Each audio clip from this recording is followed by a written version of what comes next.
colored one, so whatever. All right. Well. Also, I had to grab a napkin because it was dripping. So. Gotcha. Well, I just turned on the recording, so that entire conversation is null and void. Great. Huh. I wonder if this all was in the spoiler. I don't remember. All right. So, everyone ready? Morgan, you all settled in? I will turn my camera on in a minute. Yes. Okay. Also, nice beardlessness. What the fuck, dude? I don't know. I'm a baby boy. Why? I don't know. I just wanted to clean myself up. I also started a new position, so. Also, it's hot. Whatever. What's the new position? I'm face down, ass up. Nice. Good. Clever. Nice. Isn't there No. HR violation in this? Yeah, it is. It is. No, I'm a support engineer now, so like I answer phone calls and stuff like that. I can see why the beard would get in the way. It doesn't really matter to our company. Like they don't really care. We have a guy that has like a giant beard, and he like always goes and sees customers. So. Gotcha. Wow. What are we going with here? No, so it's. How do I put the title card on this thing again? Toolbox. What did you find? Last time I did this, it screwed up real bad, so. Yeah, don't worry about it. All right. Shall we begin? Go for it. Let me turn that off. All right. So last time around, you guys returned to Helen, the continent on which most of you guys were born. You stepped out of a giant tree and met up with Tevlin, the sage who took over from Armil upon leaving on his journey. You guys saved this small refugee village from an attack by hobgoblins. Met your old buddy Grinzo, who kind of gave you the lowdown of what's been happening in the world. Also, Phaedra killed a mule. Upon Grinzo explaining everything, he mentioned such things as him heading to break the human capital, as well as weird shit happening in the Great Forest. Also, orcs bursting through the wall up to the north. Upon long conversation between all of you, you've decided to head for Lothandar to find your old party member Perrin, who has apparently gone missing upon your journey a year and a half ago. My boy. So, we pick up on the road to Pellin. You guys have left the refugee camp. You have left the great tree. Sorry, Armel. You did get to say goodbye, though. You hugged it and kissed it and kept your pants on. Have we left the forest? No, you are still deep in the forest. Lothandar is about a 3-day walk away from the great tree, and it is rough terrain. There are roots, there are bushes. This is a heavily forested area. But as you're going, you are finding tracks, both wagon and foot, of people moving through the forest.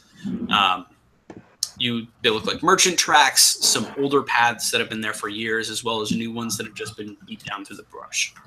The first day of walking goes completely normal. No real difference than what you would expect walking through some trees. And upon resting that night, you rest within the Great Forest under the stars. So if anybody spent anything from the last fight, you get it all back. Quickly.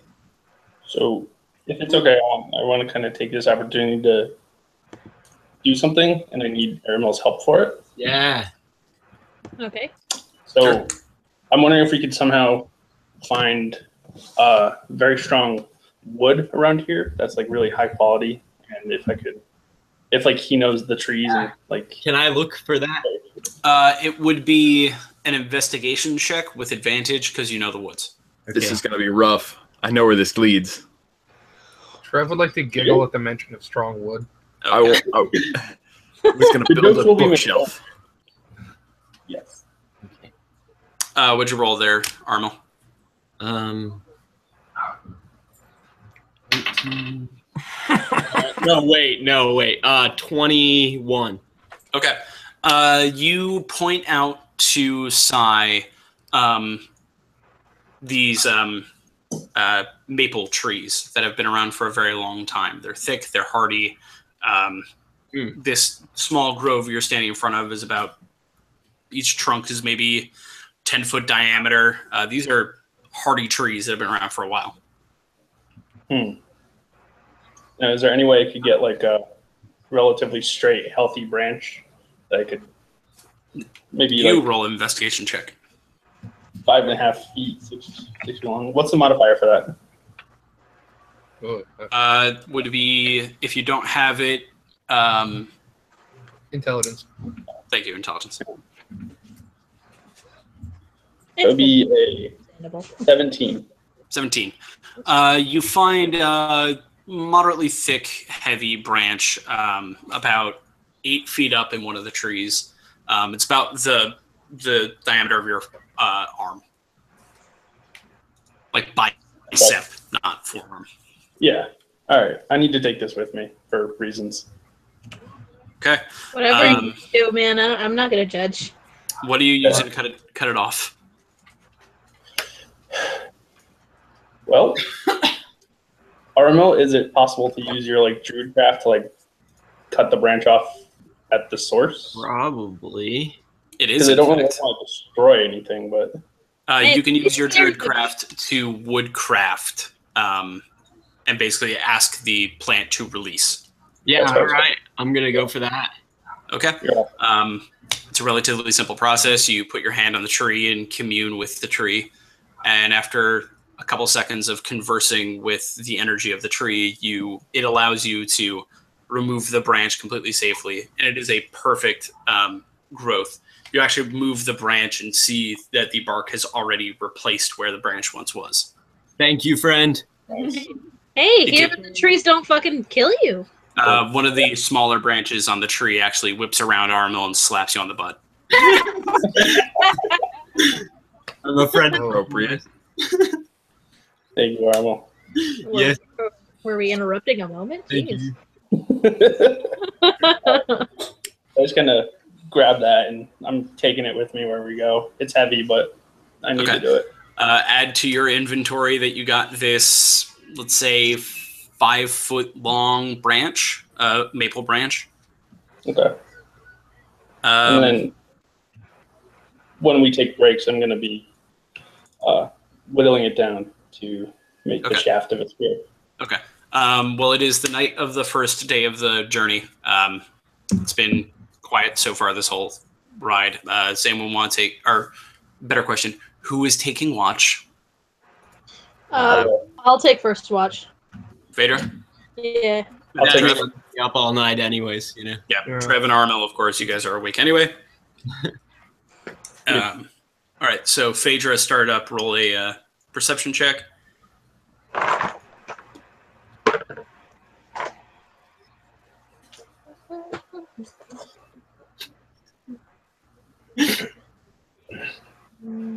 For the record, Craig, I really enjoyed the mule kill count 0 a lot more.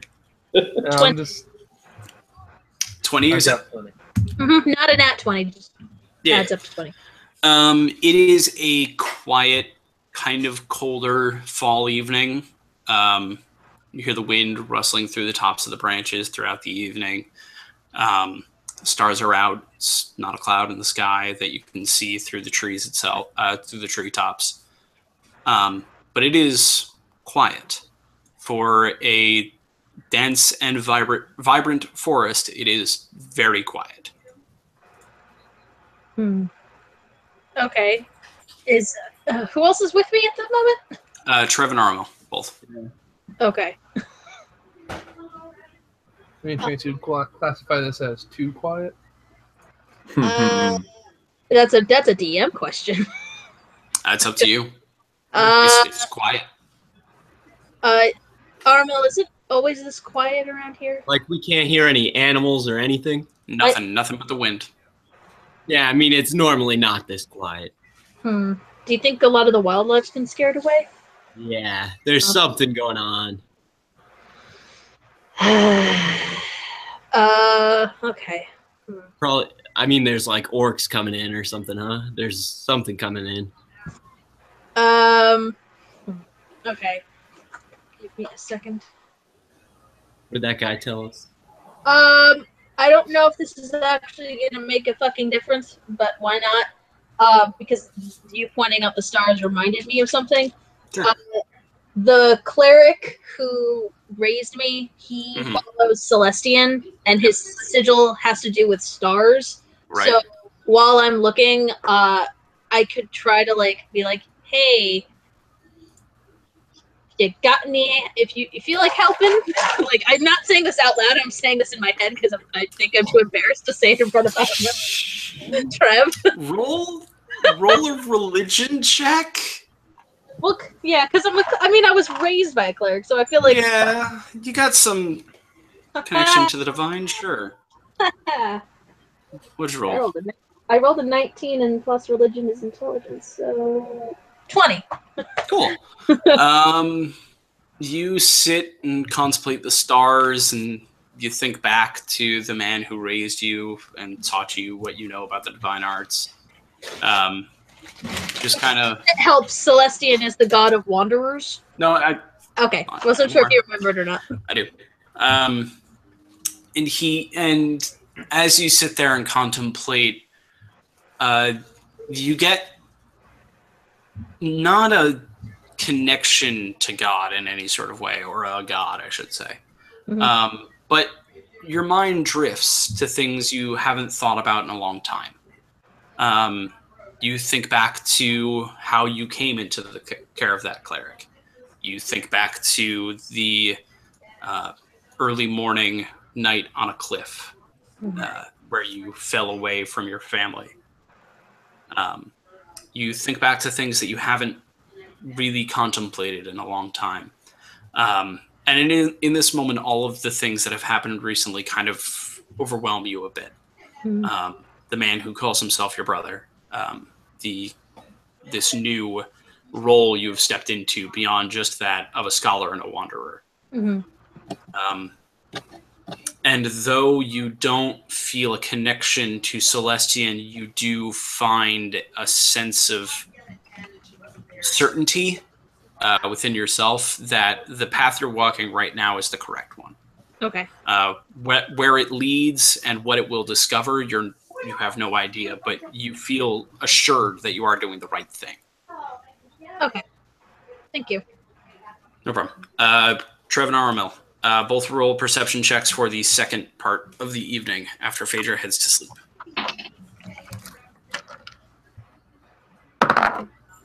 Oh, well.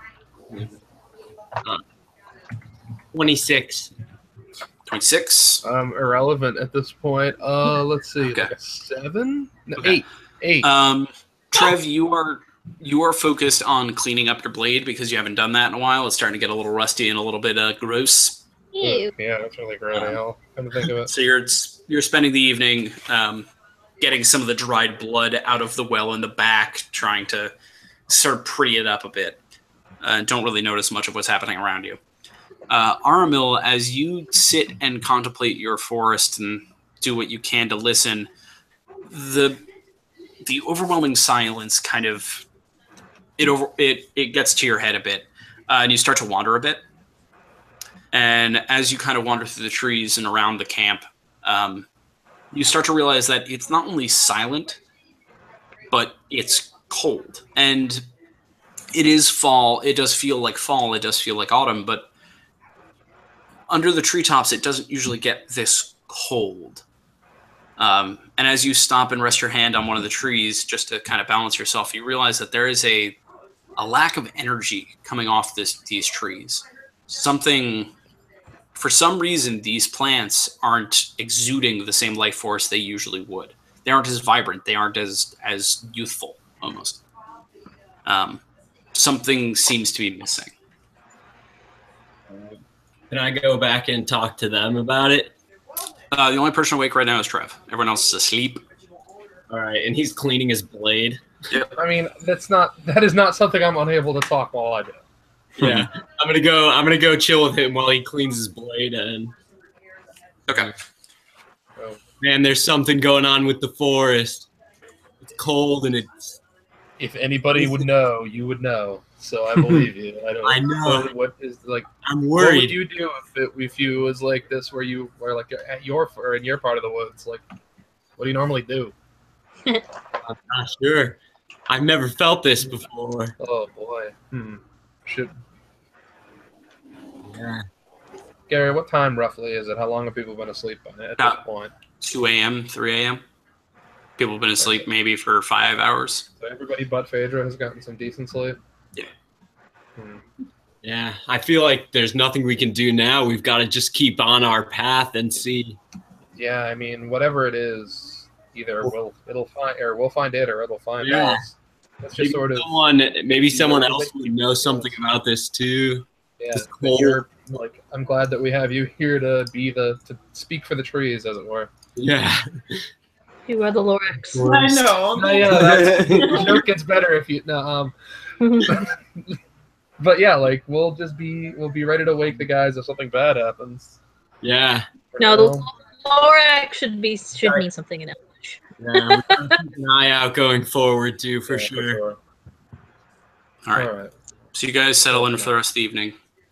No action, no real movement about. Everyone wakes up the next morning, make some food, get ready to go in the day, and set your eyes east and continue forward.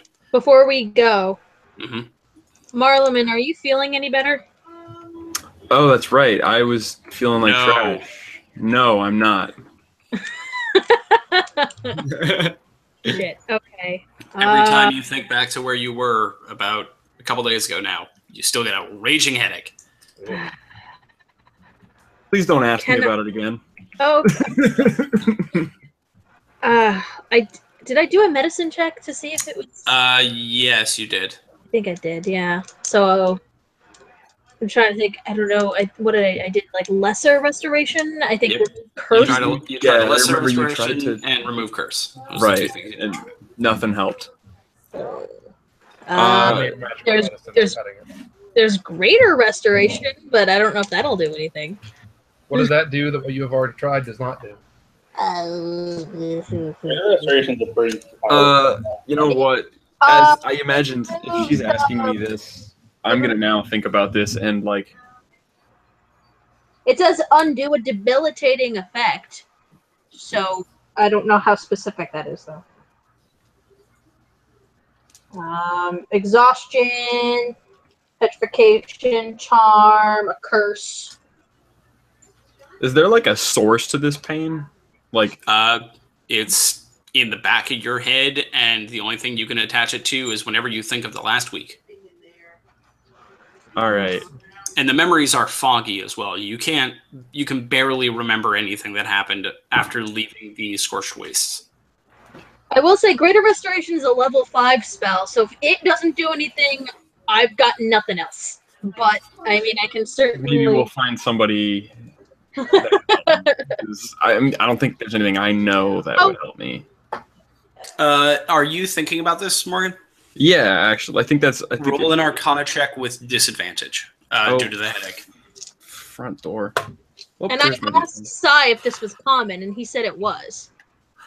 Right? He more said he's never seen it. Oh, he's never seen it. Right, he said. I said something else was common. Oh. I rolled a 14 plus whatever my thing is, which is... It's not... It's like 5 or something like that, so... Like I think it's like a 5 or a 6, yeah.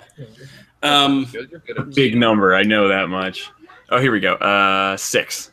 And that was with disadvantage? Just so I have a 20. Oh, I didn't roll the disadvantage roll. Shit. Well, that's also a 14, so... Oh, well done. I can be happy. Try and like section off the pain a bit just to get your mind to focus on what's going on. And it feels like there is some sort of debilitating block in your brain. Like something has just shoved a index card in between your sets of memories. Okay. And you can recognize that they're there, but you just can't call them to mind without your brain feeling like it's trying to bend over some sort of barricade. Okay. Oh, wait, don't we have magic like communication things? Can't they hear us if we ask? If you ask. I thought we did this last time. We did do this last time, I think. Did we? Yeah. No, you didn't ask about this. Okay, right. We asked about the time travel. Lady Titania, is it possible that Marleman has been cursed when we went to the other side of Wild? The voice that comes through is not Titania, actually. You hear these small... No, it's not the right name. No. Is it the tits? Yes, it is not the tits. Instead, you hear the small, sort of energetic voice of the Fey Dragon that you met over there. Oh yeah, the one I who comes into your brain, Phaedra, and says, "Oh hey, hi. Right, we forgot to mention that. So non-beings with Fey ancestry, sometimes when they come through the Feywild, can have weird shit happen to them. One of those travel count, or is that just a natural part of it? The time travel that just happens. Time moves differently. And how the mortal brain that doesn't have Fey blood in them deals with that is by fucking around.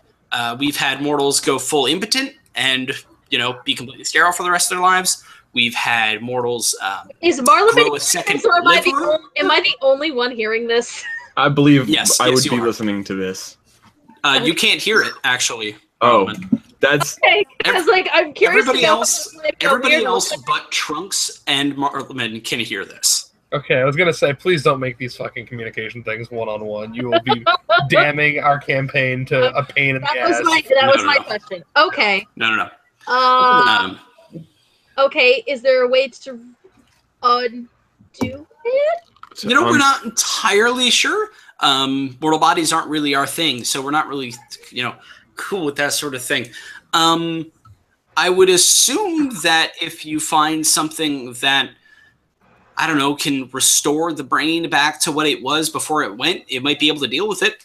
Would you say that would be great? It'd be some real greater magic. Wonderful. All right. Hold on. I need to see. Thank you for calling the LucasArts hint line. I need to see. That'll be $8,000. Okay, it only works on one person, but okay. Trunks sort of shrugs and goes, "I can wait a day." Thinking's not exactly his strong suit, anyways. Okay. I am gonna go over to Marlon and cast Greater Restoration to try to restore his memory. Please don't work. Please don't work. Step over to Marlon. I don't. It just says instantaneous. Doesn't say. Yeah, no, it just sort of happens. You set two hands on Marlon's shoulders and look him in the eyes and go, "Think." And Marlon, you go, "Huh, ha!" And then your brain is sort of almost as if splinters are being removed from your brain itself. The pain is searing. It is debilitating. It hurts more than it ever has before, and then it's just gone.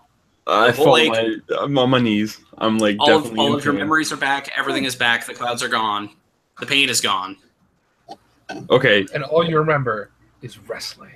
I was gonna say, is there anything else that okay, so I'm if it doesn't hurt, I would imagine that I'm starting to think back of what was I doing? What was I doing? Is there anything? You remember being a rabbit? You remember being a zombie? You remember being a wrestling manager? What kind of gift did you get for Petunia? Well, that's real far, and I don't quite remember. Flowers. You got her these flowers that you had bought from an alchemist and put in a jar, and then realized they grow all over the place. Yeah. Oh yeah. That was such a Yeah, that time Marleman got scammed. No, I was there. No, I remember I helped with that in some way. Guys. What? I think it worked.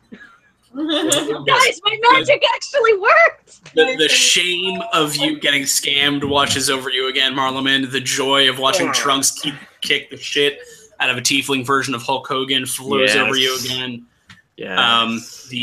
The wonder of watching these were-people, both the Tabaxi and the Lycans, speaking to you. You remember dying. Well, you remember Getting your ass kicked. You remember dying. You don't remember being dead. Okay. You remember everything. You remember the conversations with Mac. You remember all of the money now in your purse that was not there before. Oh, right. Forgot I made a ton of money. It all comes back. It all comes back to you in a rush. Okay. Okay. Great. Should have done that first. It's okay. It's all right. But hey, it worked! I'm 1 for like 7 at this point. So hey, I'm gonna take this as a fucking victory. You One should. done. Thank you. I can. Thank you very much. Trunks, I will fix you tomorrow because I can only do this once per day. He goes, all right, cool. Cool. Sort of straightens up his jacket a bit and dusts off the ends. Believe me, you will be happy. Because I will be happy. Because I will. Man, I'm always happy. Yeah. Okay, great. We may move on now. I'm sorry for the headache, but hey, the rest of it works. Oh, thank you. I'm glad I feel much better. Yay. Hey, Gary, can I just say that when everyone wakes up, I tell them about my feeling about the forest that Yeah. I'm drunk. Cool. Yeah. You do that. Do you want to try and come back here after Lothandar? See if there's anything we can do, or Isn't that where we're going? yeah, like after we go to Lothandar, do you want to come back here, or should we just like add this to the list of stuff we need to fix? Yeah. I mean, the things could be connected. I don't think we know enough about what this is to put it on some sort of list as another thing. Fair, good point. Okay, Just off. All right. You guys begin the path back towards Lothandar again, heading off to the east, towards the west, towards the east coast. Yes, you go east to go to the west coast. Yeah. And as the day progresses, it's a cloudy day. It's dim. It's a little foggy up in the tops of the trees, far above your heads, but down on the ground it is dry. And as you make your way along, you start to see the ground losing some of its luster.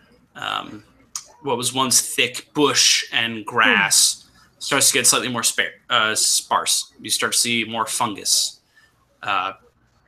In weird shades as well, you see mushrooms as big as your hands in bright purple colors. You see mushrooms as big as, say, Trev, streaked through with yellows and blues.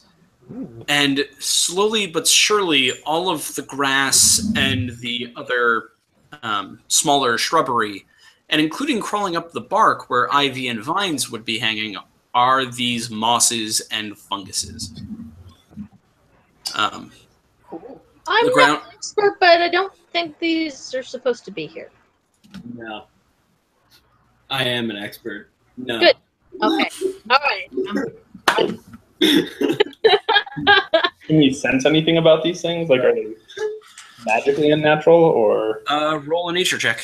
You sense spooky magic from them. You sense spooky shit. Well, hey, maybe Sai does. Did these feel like weird to you? Because That's you have kind of weird what I'm. abilities, right? I'm used to weird stuff, so that's kind of what I'm checking. Yeah, that's why. I brought it up. Okay. I mean, I could check too. Like, So what'd you come up with, Si?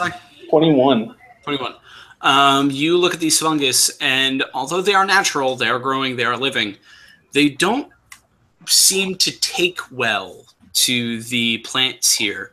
You notice that wherever these fungus are, there are no other plants. There are no grasses, no leaves, no nothing. And the divides between fungus and other plants are large. In between where the mushrooms started and where the grasses were is a good 10 feet of just dirt and grass and gray. Dirt and gray and death. These funguses seem to be choking the very life out of the other plants in the area. is this happening more and more as we go? Yes, where it once was sparse, you'd see a couple on a branch of a tree or on a trunk or putting against a rock. As you walk further and further into the forest, more and more of the plants are being replaced by these funguses. We're heading the right way. I mean, yeah. If we're gonna find out what the deal is with all these, Yeah. I assume it's like off the table to just like chop one of these down, right? Guess so. Yeah, like I mean, I wouldn't be. Back away from it first. Or maybe like a mage hand to pluck one from a distance. Mm. And I guess the positives that could come of this are pretty low, and the negatives are probably pretty big. All right. It's for science. So as you continue, and as the day starts to get darker and darker as the day goes on, it's now probably 3, 4 o'clock in the afternoon. You've been walking for 8, 9 hours. Mm-hmm. With the exception of the trees themselves, all of the rest of the plant life is gone and replaced almost entirely by fungus. What once was bushes are now large toadstools. And even trees themselves look like they're being engulfed in these mushrooms. You actually see a few downed trees, and on the stumps are growing these 15, 20-foot tall mushrooms, lightly sporing and covering the ground in a almost yellow snow. Is there any wildlife around? None. Huh. This is bad. It's been for a while, no wildlife, too. Well, we haven't been gone mean, for like, a year. no signs of like dead bodies or things like that. There's Roll an investigation check. I'm not good at that. A 14. 14. You doing your best to not touch anything. You don't find any bodies, but you do find tracks through the spores, all of them running away. Okay. Would I recognize? Can I do some kind of check to see if these are like poisonous, like known poisonous? Roll a nature check. Wouldn't that be? I don't know. Aramil, If it's nature or medicine. That's I was going to ask if I could roll survival for that exact reason. go ahead. Trev, roll survival. Aramil, roll nature. Phaedra, roll medicine. I'm going to use the bathroom real quick, and I'll tell you the answers to those in a second. All right. Okay. If I'm actually going to do the same, just in case I forget, the number is 18. Okay. Please.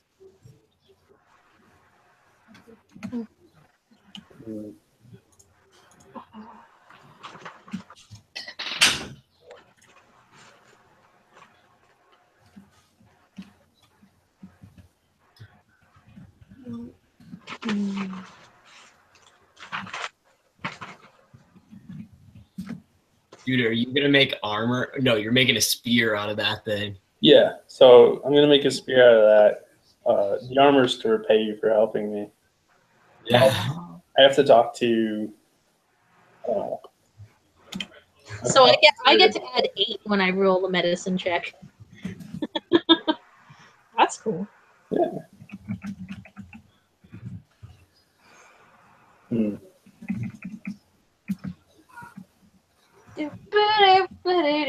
Actually, while I have your armor, what kind of armor can you wear? Is it just robes or? Ooh, I don't know. You're not likely to wear like actual plate mail or anything. You're probably just wearing robes. So. I think it'd be like leather or something at most. Can you make pleather? Yeah. Yeah. That'd be cool. I'm thinking it could. I was thinking. I was thinking that. Magical pleather. Yeah, you could do like magical like wooden bark plate mail. Like that would be awesome, right? Like that would be super cool. Either that or it'd be like a kid with a cardboard box. No, but he could craft it way better than that, though. Yeah, Yes, but I'm still especially with your help. picturing Armel in like a cardboard box because it's funny. This will be a great effort. I also hope to enchant it for you, so to make something happen. Yeah, that'd be sweet. Yeah. So I got to speak with Gary on like the exactness of this. Yeah. By the way, Ryan, Uh-huh. I have my figures with me. Would you like to see what you look like when you're an Earth Elemental? Yeah. Wait, I don't have the thing. I'm trying to look up what kind of armor I have. This is what an Earth Elemental. Oh, look at that! They're so ugly looking, and I love them. Also, this is what a fire elemental looks like. That's like exactly what I pictured for Earth Elemental, actually. And this is a Oh, crazy! Yeah, my camera's backwards. But yeah, the fire element, this is a slightly bigger one because it was the extra large version, whereas these are just the normal size versions. It's kind of hard to show, but it's not that the earth elemental's tiny normally, it's just that I got the extra big fire elemental as my extra thing. Earth elementals are big, so that thing's fucking massive. Yeah, earth elementals are normally some of the bigger ones, if I recall. So yeah, this thing's an extra large because of the mystery box set that I got. Nice. But it's so cool because it kind of looks like insulation where it puffs up and then it starts to like get the bubbles. So that's what kind of it looks like with the way that this looks. It's just cool. I really want the water elemental one though. It looks so badass. Oh yeah.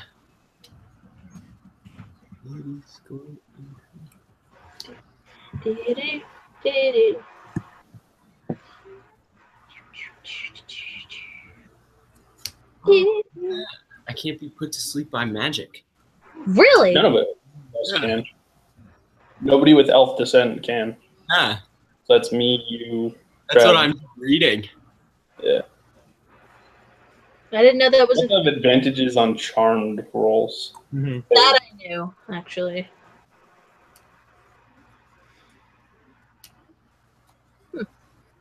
Didn't know the sleep thing though.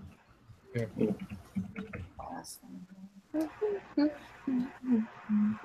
You think? What's up? I was saying that his armor might be a class thing, not a race thing.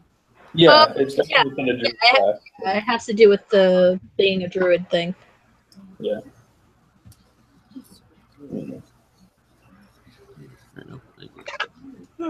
You, wow. Clicked on the dumb page. Alright, I'll search Druid. So how is Gary? How is Gary at work, Emily? He was good. He was a champ. It was a rough day to start. Aww. Before the- What? So Gary had to stay 11. Ugh. Count. Get a new job? Oh, he started working part-time at my store. Oh. I'm his boy. Nice. Don't let that fucking kid get away with anything. You gotta be hard on him. Else he'll never learn. I asked him for something, and he said no, and I was like, "Oh, okay." And like he was like, "Emily, you're the boss." And I was like, "Okay, well, please." Like,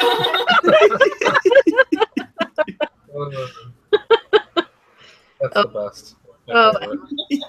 No one ever does something because they want to make you mad. They just don't want to disappoint you. Where the hell is this stupid channel? Alright, I can do light armor, medium armor, or shields, but not made from metal. Or shit. That makes sense, considering nature and shit. Yeah. And I know we talked, and you're kind of against wearing dead animals on you. Yeah. So, yeah. Find you some cool magical wooden armor or something. Yeah. Yeah, that's what I'm thinking. We might need to You can just put craft some more armor out of something and like it on me. we'll rig it together. That sucked. All right. What do we got? 18 for survival. 18 for survival. I got a 24 on medicine. 24 on medicine. Armil. 17. 17 on nature. Cool. Good job. Poisonous, no. You guys kind of sniff around a bit and give some of these things like a good look over, and they don't seem to be poisonous in any way. They just don't seem to be natural. They're growing, sure, but they're not. They're growing and thriving, but they don't seem to come from here. And as you look deeper and deeper into these funguses, a few of them begin to move. Oh no. Of course they do. Kaluna, Phaedra, from under your hands, a trio of green mushrooms spurt sideways into another 3 that immediately take root and deep into the ground. Oh. Her hand? Not onto her hand, no, from under her hand. Near my hand, yeah. Okay. Trev, the large purple toadstool you're looking at next to, or attached to a tree, sort of shifts a bit and dumps some of its spores on the ground, and those spores kind of filter out into almost a stream without a source, or, well, with a source, but moving like liquid. Boring without a source. And as they drift along the ground, you can see that the spores are digging into the ground and leaving a small trail as they go. These things are self-replicating. They're not growing naturally. That's a good sign. Okay. Yeah. Well, if we've been noticing that it's been getting more and more mushroomy as we move along, perhaps we'll find something that explains these things. Do druids need to be touching things to druidcraft them? No. I was not touching it. I was only observing it very carefully. No, I know, but I'm asking, like, if he can, like, see if they respond naturally to his magic, or if they're, like, all Arnold fucked. can certainly try. Sure. I wouldn't Okay. touch things. Sure. I'm Remember not the gonna. last time you touched the leaf that you didn't know where it came from? Yeah. You step up to one of the larger mushrooms and attempt to reach out through the natural connection to it, and it doesn't exist. You reach through to nature, and according to the lines of energy, these just don't exist. They don't fall within the spectrum of the natural energy you're used to. You can feel the trees and the last vestiges of their own energy. They're not dead, but they're suppressed and being fed off of by something. But through, almost think of it like an X-ray. You can see everything else, but the mushrooms themselves just don't show up. That's bad. Yeah, it's probably not good. Yeah. All right. I think we should keep going. Carefully. Very Yes. carefully. We're not dead yet.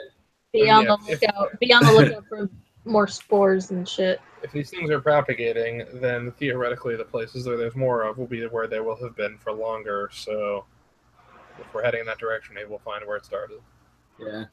I'm All just concerned. So- 'Cause it looks like it's stealing the life from everything. So Well, yeah, but we need to go find more to do that. Anything about yeah, that. that's why I'm just saying. Just watch where you step. Maybe. All right. You guys can. Are you guys continuing? Sorry, Sally. Go ahead. Carefully continue. Yeah. Yeah. So you guys make your way further. You walk for another 4 hours or so. It's around 6, 7 o'clock in the evening before you have to stop just due to the day of travel. The mushrooms are still thick. The spores are everywhere now. They actually hang in the air somewhat like a thin fog. Mosses have replaced the dirt on the ground even, and you guys are walking on a kind of bouncy bed of moss as you go.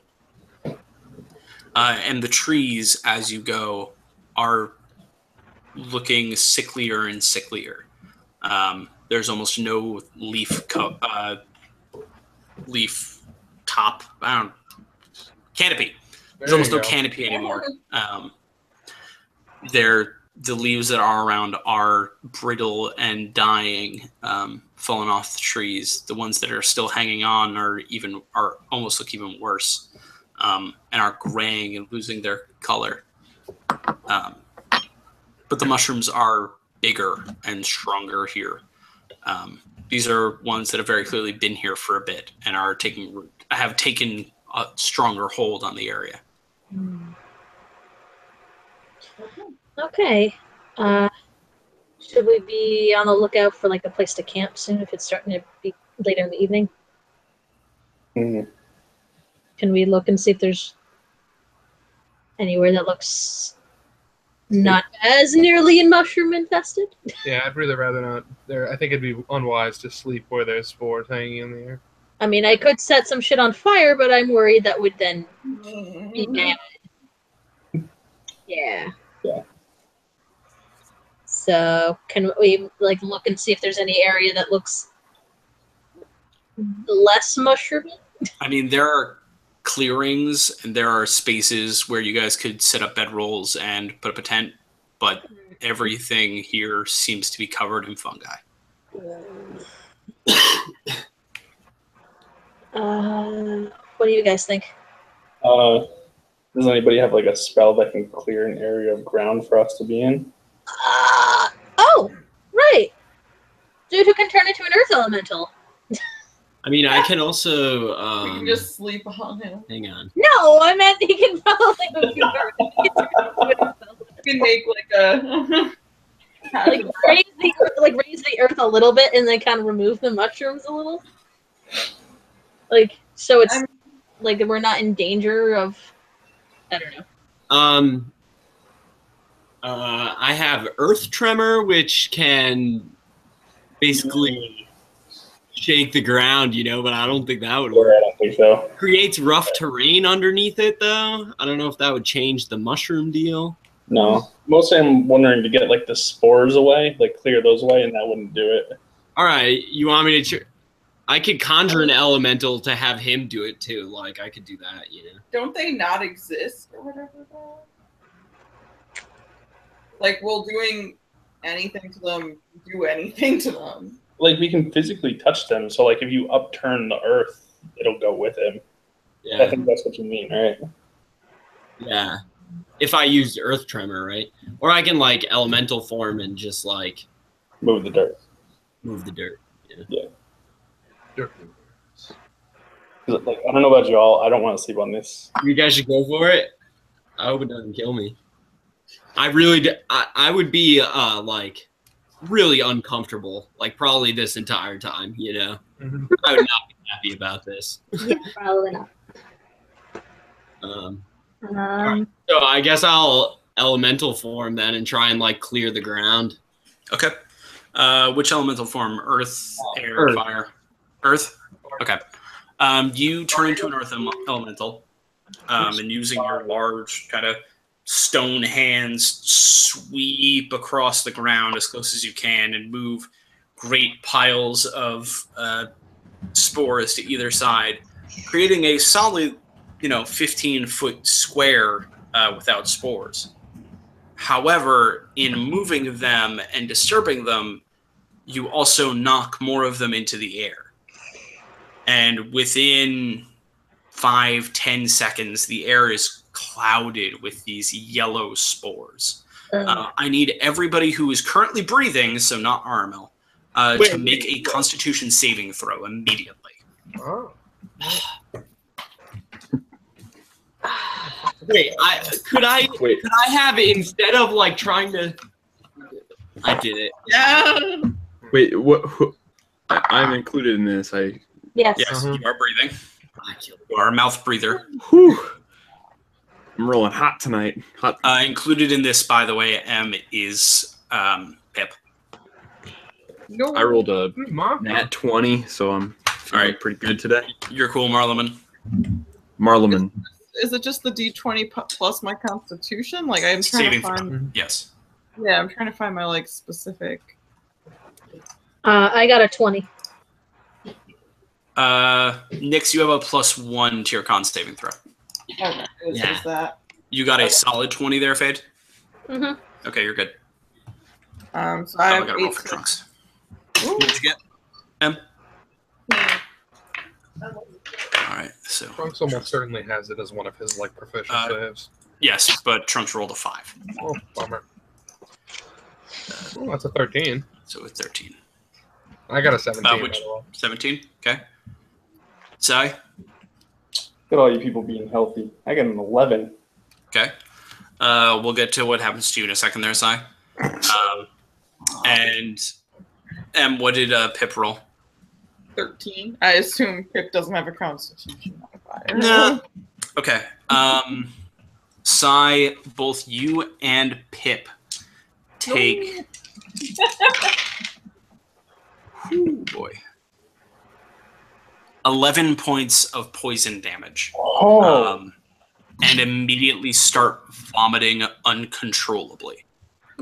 The squirrel, that probably looks hilarious. No, I'm sorry. Oh, Pip. Yeah, Sorry. really funny.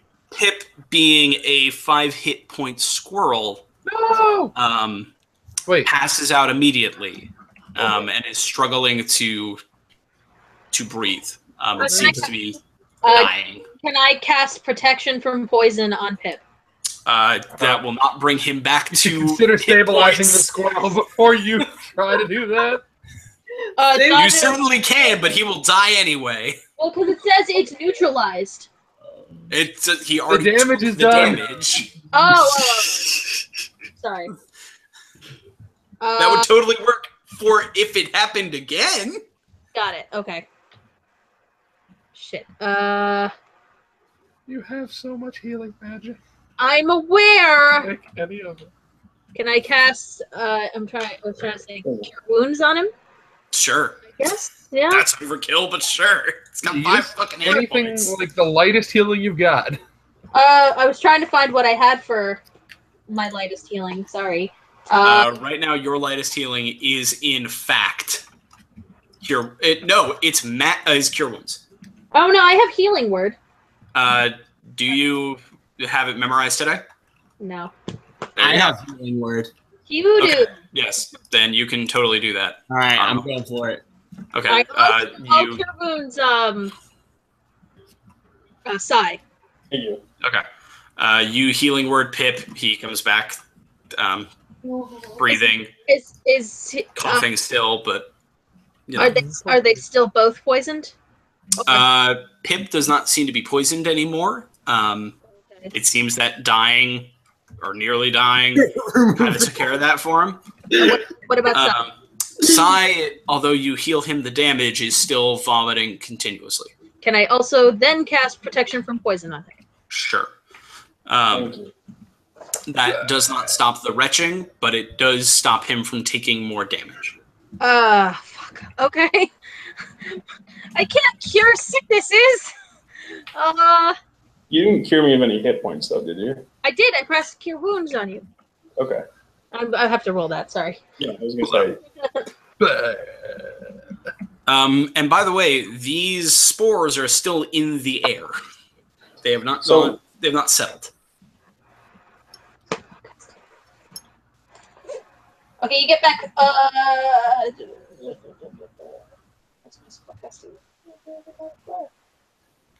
13 points of health.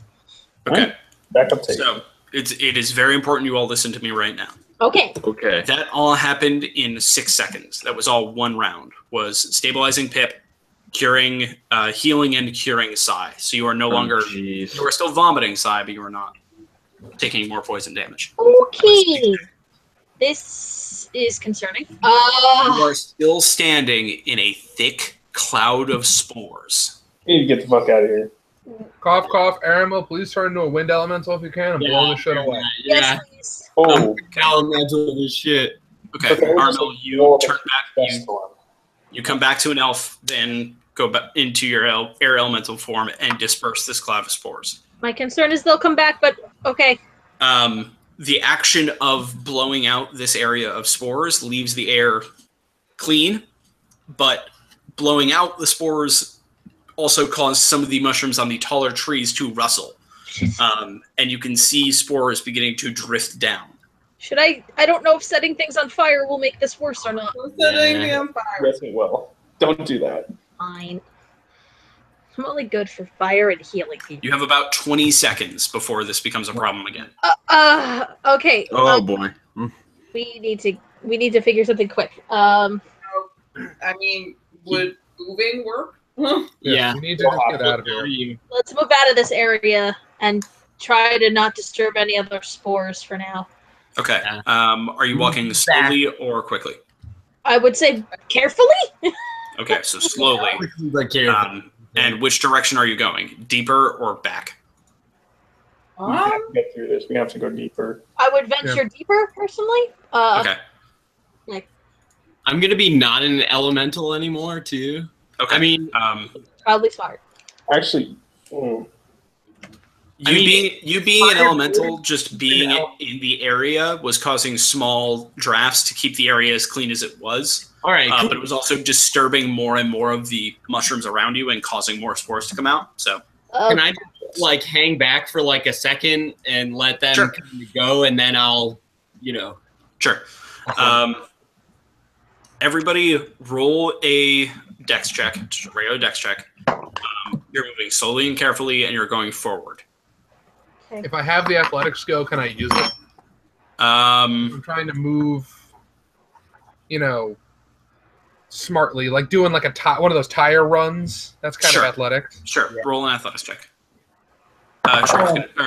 Trunks is actually going to do that as well. 23. Okay. I rolled a 10. Okay. I rolled a 10 as well. Okay. 10 total. 15. We are clanky tonight. It's 11. I'm still throwing up, so. Yeah. Sai is still puking. Run, dude. All right, so I'm keeping myself near Sai since he's the most like. Okay. Starting from the top, 25 to 20. 23. So it's 23. 20 to 15. Oh, sorry. I got 20 total. 20, cool. 19 to 15. 15. 15. 14 to 10. 14. 14. Marlon? Oh, I rolled a 10. 10. I rolled a 10. 10 as well. Cool. So you guys begin to make your way deeper and deeper, moving carefully. Not quickly, but carefully. Doing your best to not disturb as you go. Marleman and Sai, Yep. Sai I'm especially. saying, like, fuck you, I'm running. Like, you guys are doing your best to not disturb as you go, but you've accidentally brushed into a few of the mushrooms as you go and disturbed more of these spores. And you both roll one more Constitution saving throw. oh, Craig. Let's see. That's a 14 plus. You're fine. Okay. I said 14 plus 4, which make me 18. So. Okay. Very good job. Yeah, I did all right that time. Yay. Good job. Jason, your mic is off. He was on the phone. He's still on the phone. Ah.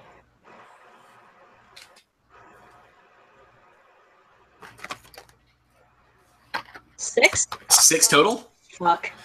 You breathe in another healthy dose of spores and take. Ooh, boy. 15 points of poison damage.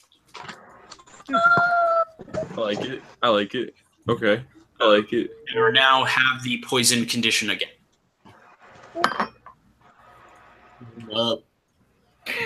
Poor Sai. No. You have advantage on saving throws against being poisoned. Cool. So roll that again. Because Gotta tell me what the spells do there. Sorry, I didn't see the second part. Yeah, so you roll again. So 9. 9. Still take the. Oof. You still take the 15 points of poison damage and are now poisoned. no, you have half. It's resistance. So You take the 7 points of poison damage. yeah. So And every minute now, until you get cured, you will take another. Roll this one. Oh god. 5 points of poison damage halved, so 2. My dice hate me today, by the way. Just Yeah. hate me. Right. Can I like? Man, are we? I'm near him, so I know I can try and cure wounds him again. It's just a Listen, concern. let's just get through this first, and then worry about me. Okay. Okay. All right. Well, for the next hour, you have advantages on poison saving throws, and then if you take poison, you have half damage. Right. That's fine. Okay. So over the next 60 minutes, you are going to take 120 points of damage. All right. So that's problem. I am warning you this now at the beginning. Okay. Can we heal him up now? Can I heal him up now? I I guess mean, you what can certainly thinking- heal him, but you have to have a dispel poison or a. I mean, I could. What I'm saying is, like, let's go for a little bit. I'll take the damage for now. See if we can find a way out of this mess. And if you don't, by the time it starts to get bad, then heal me up, cure me, and we'll keep going. Okay, because if protection from if I do it again, it will neutralize the poison. So if we don't run into more poison, I'm not counting on that though, because we're still in the middle of this shit, right? Still amidst it. true. Good point. We need to get away from this. Eventually, it will overrun our ability to heal it, so we Okay. need to go. All right. Okay. So you guys go for around 45 minutes, which 45 times 2 is 90 points of damage you've taken at this point, Sai. So time to heal me. All right. I will cast Cure Wounds. Is it still, are the mushrooms still getting thicker as we go? Yes. I'm going to cast it at a higher level now since you've taken a lot more damage. But you're beginning to see further on more light. Light was being kind of choked out by the mushrooms up top, but you're starting to see light up ahead. Maybe math. 800 yards away. Yeah, close now. It's 11, 16 plus 8, 24 points. I have 25 points. Cool. So you have another 12 minutes of running.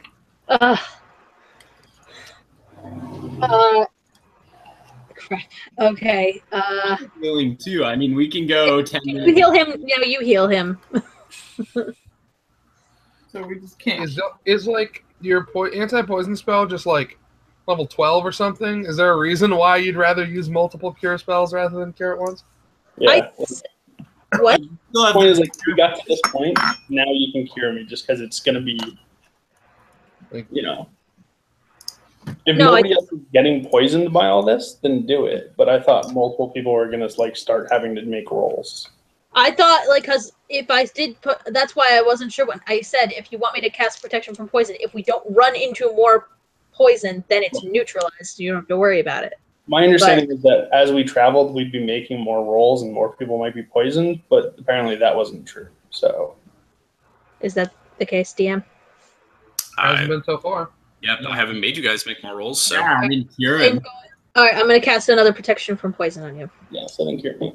I am He's running. taken more damage in a sentence of non-combat than most of us have That's in this why I entire got- game. Okay, well, all right. So I mean, I can explain what's happening here, but I don't. It's not important. it's fine.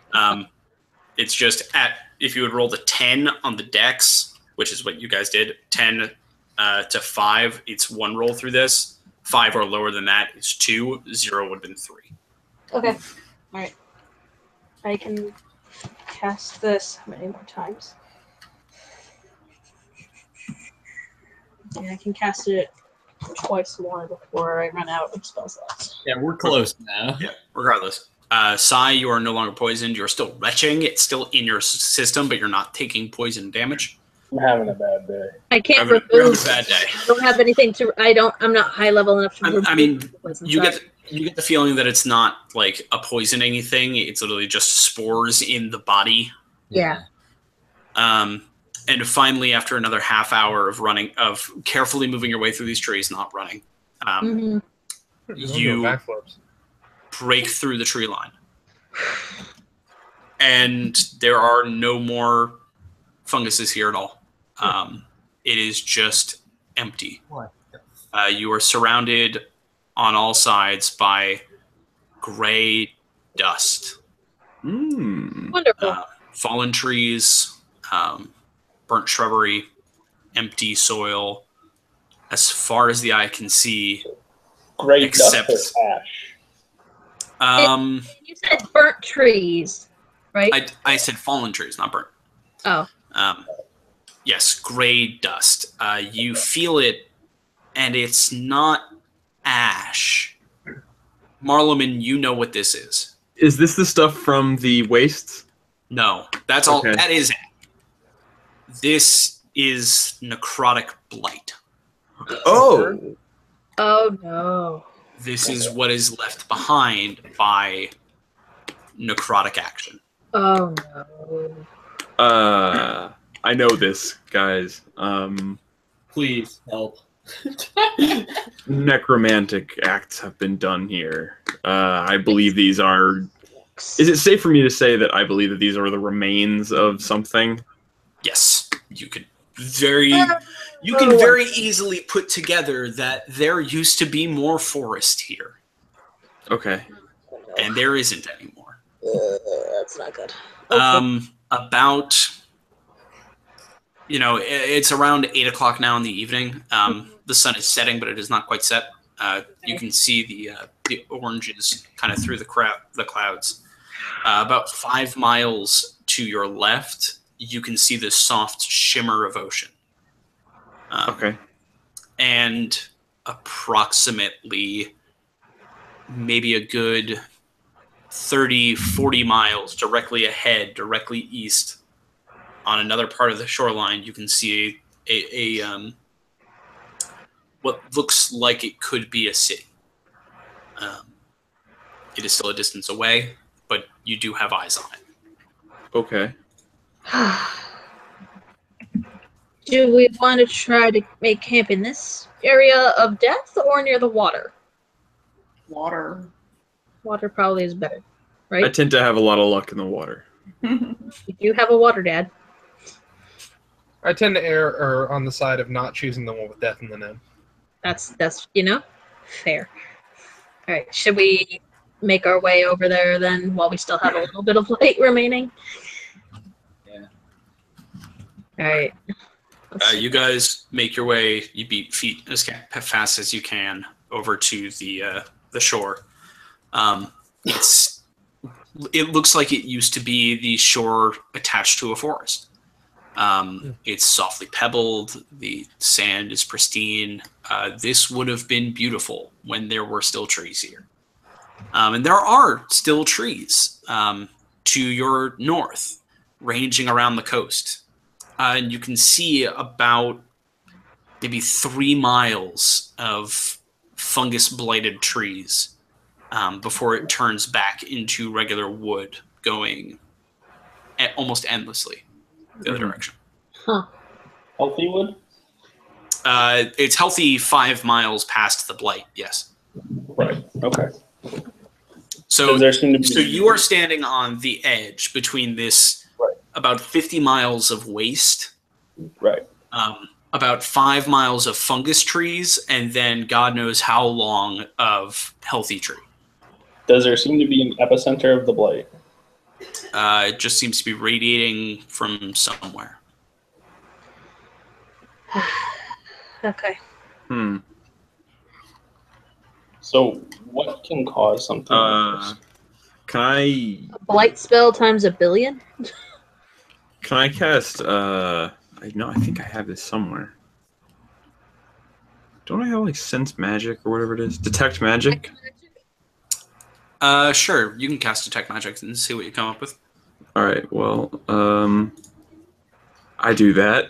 Okay. It's a level 1 spell. Hold on. Yeah. I rolled an 18, so I'm gonna assume I get it. Yeah. You take a deep breath and sort of connect yourself to the arcane feeling in the area. And yeah, there is some dark, malevolent, necromantic energy coming out of these funguses. They are sucking the life out of everything around it. Ooh. Including, as you touch into the magic itself, your party, or at least one member of your party. Which one? Where it would appear that some sort of necromantic root has taken hold. Yeah, shit. You get the feeling that it's the one who is currently vomiting into the ocean. Oh, shit. Yeah. It's still a premonition. Okay. Hey, you're sick? Yes. Yes, I am. Not in like the cool skateboarding kind of way. And not like cool. Yeah. The vomiting that gave that away. Yeah, well, I mean, I was more looking for a direction in which this stuff came from, but Yeah. Like, did you tell us? It's such an overwhelming necrotic force. It's like everywhere. It's Okay. everywhere right now. That's no good. The direct strongest connections to it right now are all of the mushrooms and the funguses. Mhm. But you can also feel it. It almost feels like a wave, like it has moved out of the blighted area that you saw and into these trees. Like it's just radiating. Okay. So, does anybody have Dispel Magic? I believe I do. I mean, would that work on me? I don't think so. To certainly try. Do I even have I mean, that? I've got like. I do not have that. I have like sacred, like holy magic sometimes. The only thing I can think of would be like either. If it's necromantic in nature, light would be probably like holy, Or like I'll be restoration. right back. Are the only things I can think of. like bless. Hashtag. Shush.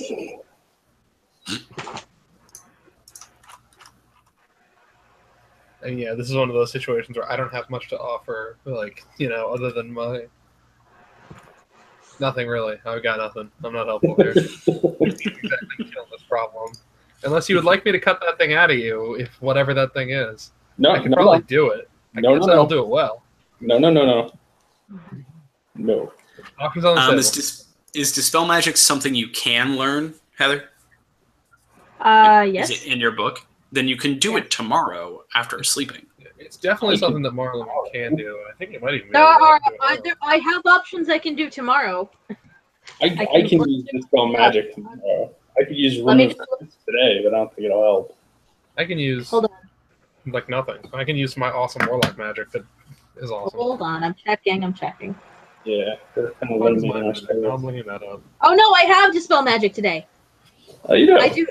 I can use it. I was looking for it. It was in my today spells. Okay, yeah. Or my best friend today. Can I try to dispel the magic on whatever inside? You do so. Sai, you feel this. You stop retching, Hey. which is a great sign. And you also just kind of feel from inside of your chest this warmth replace it. And you burp up once more and kind of vomit a bit, and black dust coughs out of you. But that's it. That's the end of it. It lands like right at my feet as I'm like trying to dispel. it hits the ground and like dissipates. But it's not like a choke. It's just the visual of me like touching him to heal him, and he just vomits. Yeah. But you get the feeling that whatever necrotic force that Marlman sends within you is now on the ground and dead. Oh Not boy. active.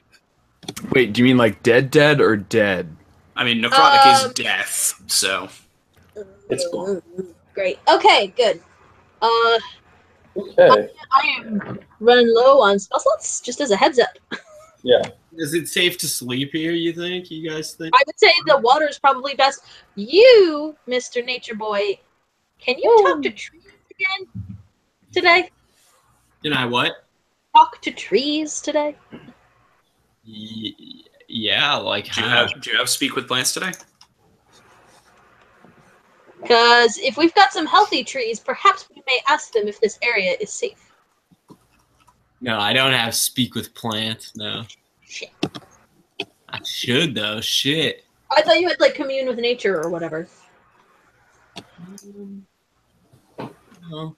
Am I wrong? No, he can tap into nature just sort of as a druid, but to speak to nature is a whole different ballgame. Ooh. Okay. That though, actually.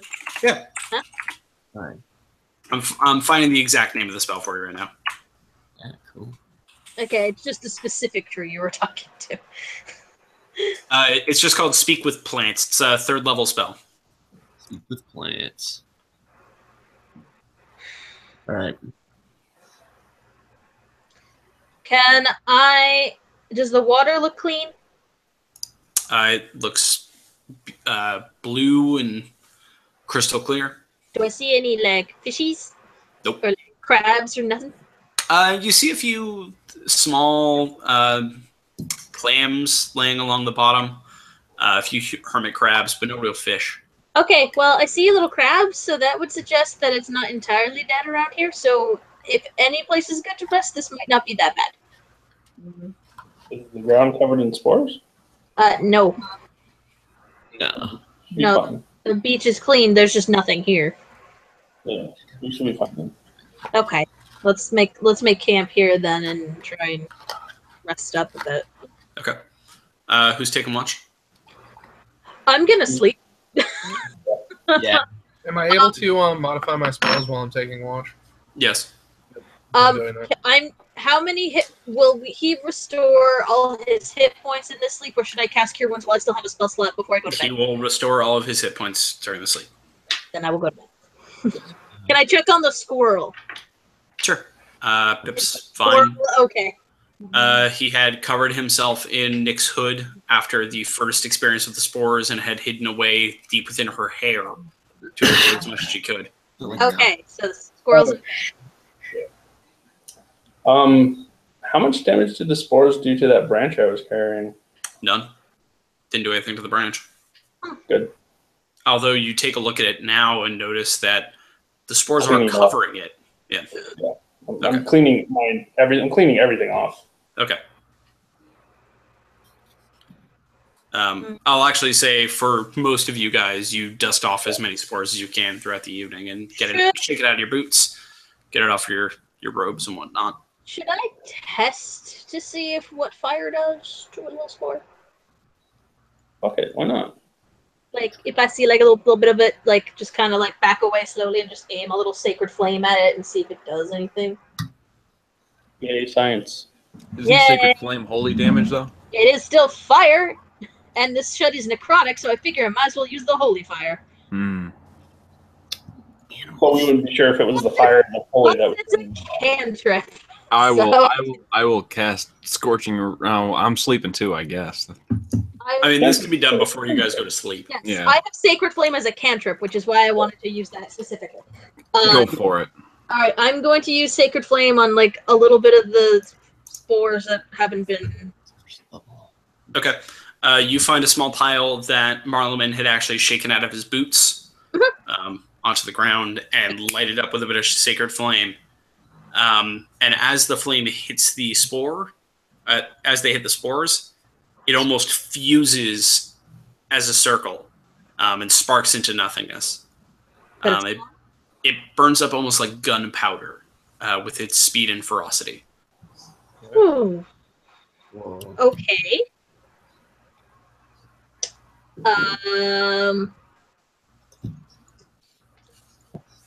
Okay, one other thing.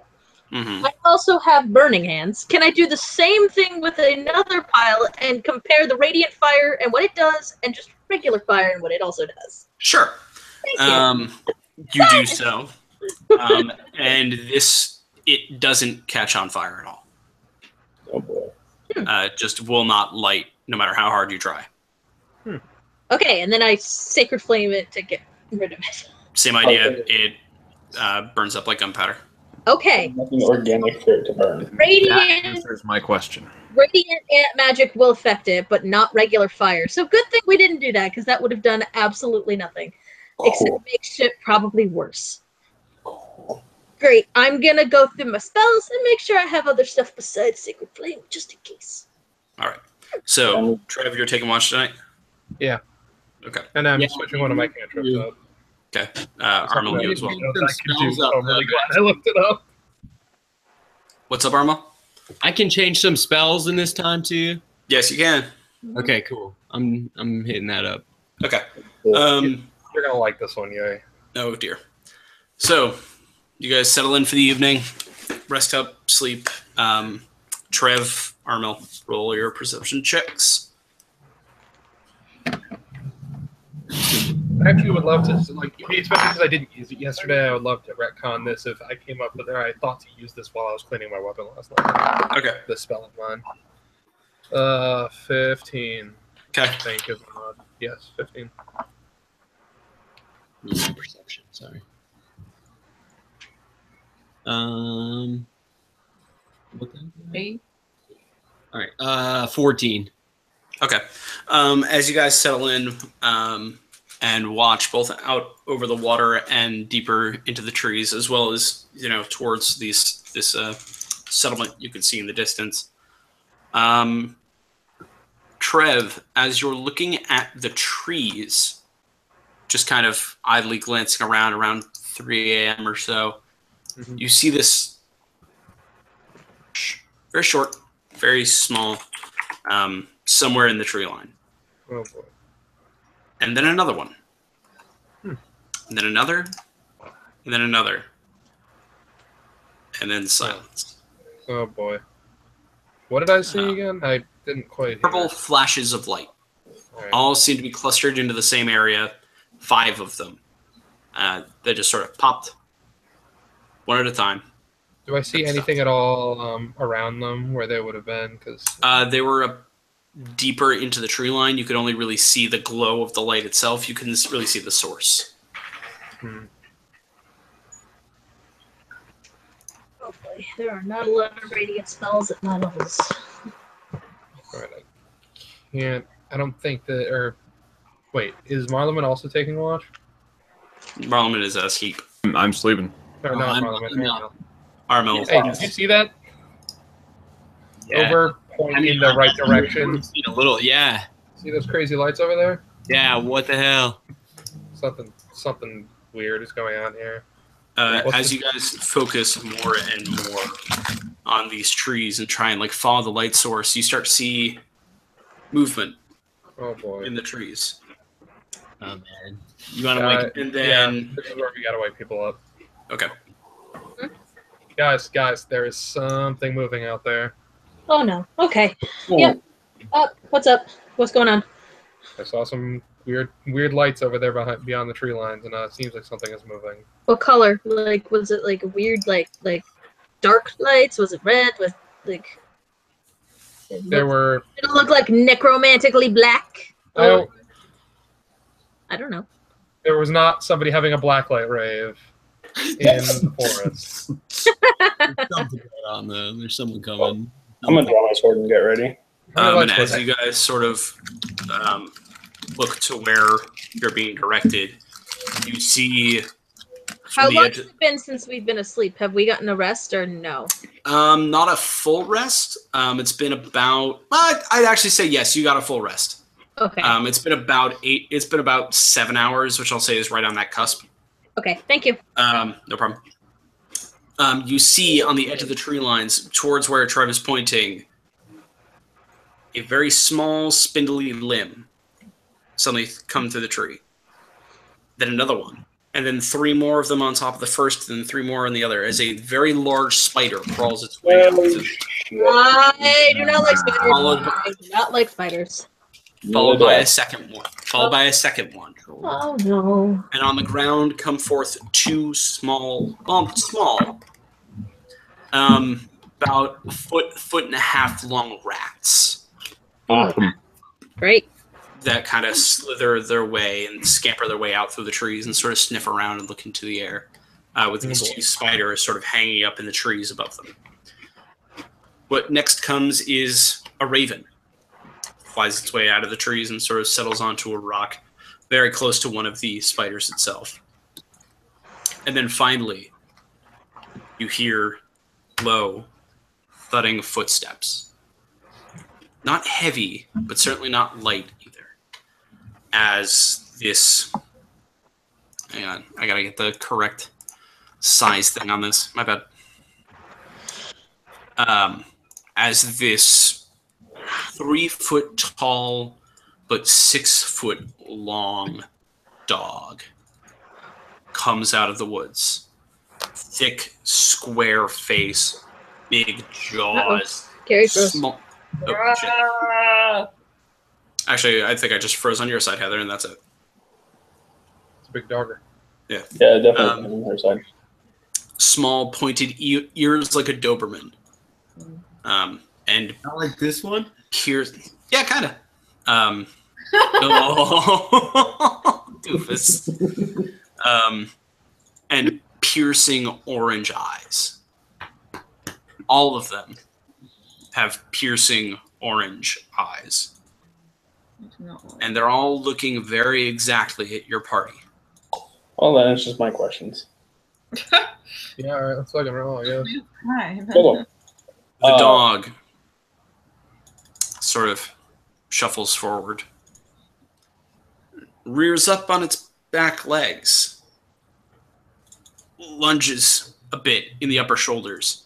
They crack forward as its jaw sort of elongates a bit. Its face sort of squares off. Oh, It becomes almost more humanoid, slightly. Oh. Is not- my sword registering anything about them? They are not unseelie. Okay, so there's something else. How long until this It guy is looks sort of- familiar? He doesn't look familiar at all. All right. And in fact, he doesn't become a human. He remains bestial, but almost more goblin-like. Its Doberman ears shift to the side of its head, and it sort of cocks a head and looks at all of you, and hisses something in a language that... Hang on. It's about to go down. Only Phaedra understands. Oh, she isn't here. Oh, she's Well, back. she just got back. Sorry, my internet died. Okay. What did you last hear there, Heath? A dog with square face. Cool. That dog has now become almost a goblin, but still dog-like. And is saying something in a language you understand and no one else does. Wait, I understand? I'm assuming Infernal. Abyssal? I know Abyssal and... That one. No, you don't know Abyssal. Oh, No, you're right, Infernal. that's whatever the fuck it is. Yeah, common and... Sorry, I get them confused. Devil. They are very different. I know, I know. All right, So this apologies. thing, Okay, yeah, so this thing hisses out. None of you belong here. Oh boy. okay, I translate real quick for the group. And I'll just in Infernal, I suppose. Since I don't know. I assume maybe they understand common, but anyway, in Infernal, I go. I'm trying to think. What would I say? What have you done here? Yeah, like what have you done here in Infernal? I guess. His voice is really fun to do. I've got to record. Also, apparently Marlon is a pirate now. I am not going to do that voice because Yarr. It's actually not the most fun. yeah. Regardless, buddy. Seems like he might be into ye murder. Marlon, I'm gonna stab you. Lovely. Thanks, Batman. No problem. Anyway. I just want to point out that the TNG podcast that I listen to definitely uses that version of Batman as a thing to use as like the guy that never got his credit when he was at work. Oh, perfect. I used to always replace the paper in the printer, but nobody appreciated me. Good. So this thing looks at you. I'm not the intern you wanted, Phaedra. but the intern you needed. All right. Anyway. Looks at you, Phaedra, and says, "We are making our home again." And as it Wait. cackles, the two spiders in the trees begin to drift towards the ground as the two rats actually stop being rats and become small red humanoids with long red tails and slightly curved horns as they sort of flank the larger dog-like creature. All right. Okay. I'm gonna spell it this asshole. I'm going to. Can I guess I wouldn't be able to do initiative, but I was gonna throw something at him. But I guess I want to just blast him with Eldritch Blast and yell out "Say Ubu shit." All right. like I'm going to have if I haven't drawn my weapon already, I'll you make I it was clear going that I hadn't to drawn my wanted- fucking weapon. because I had wanted to throw a guiding bolt at the guy, but I don't know if I should probably need to Roll.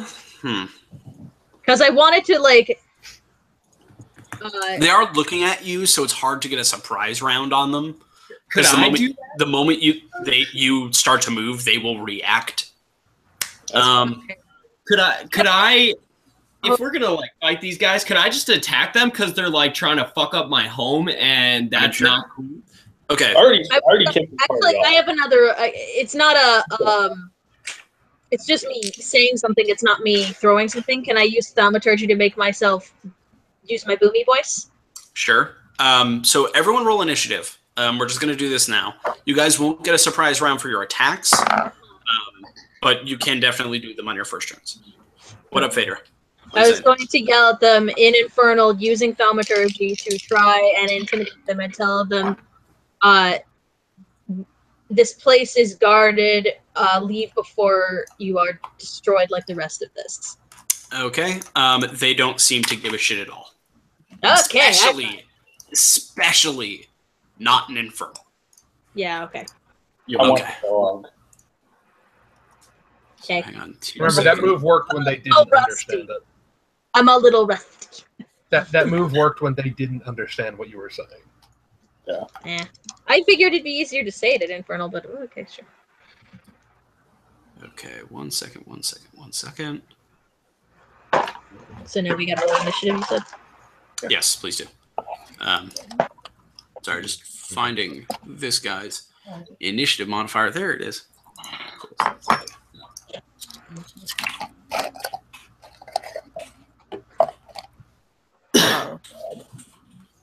My dice hate me.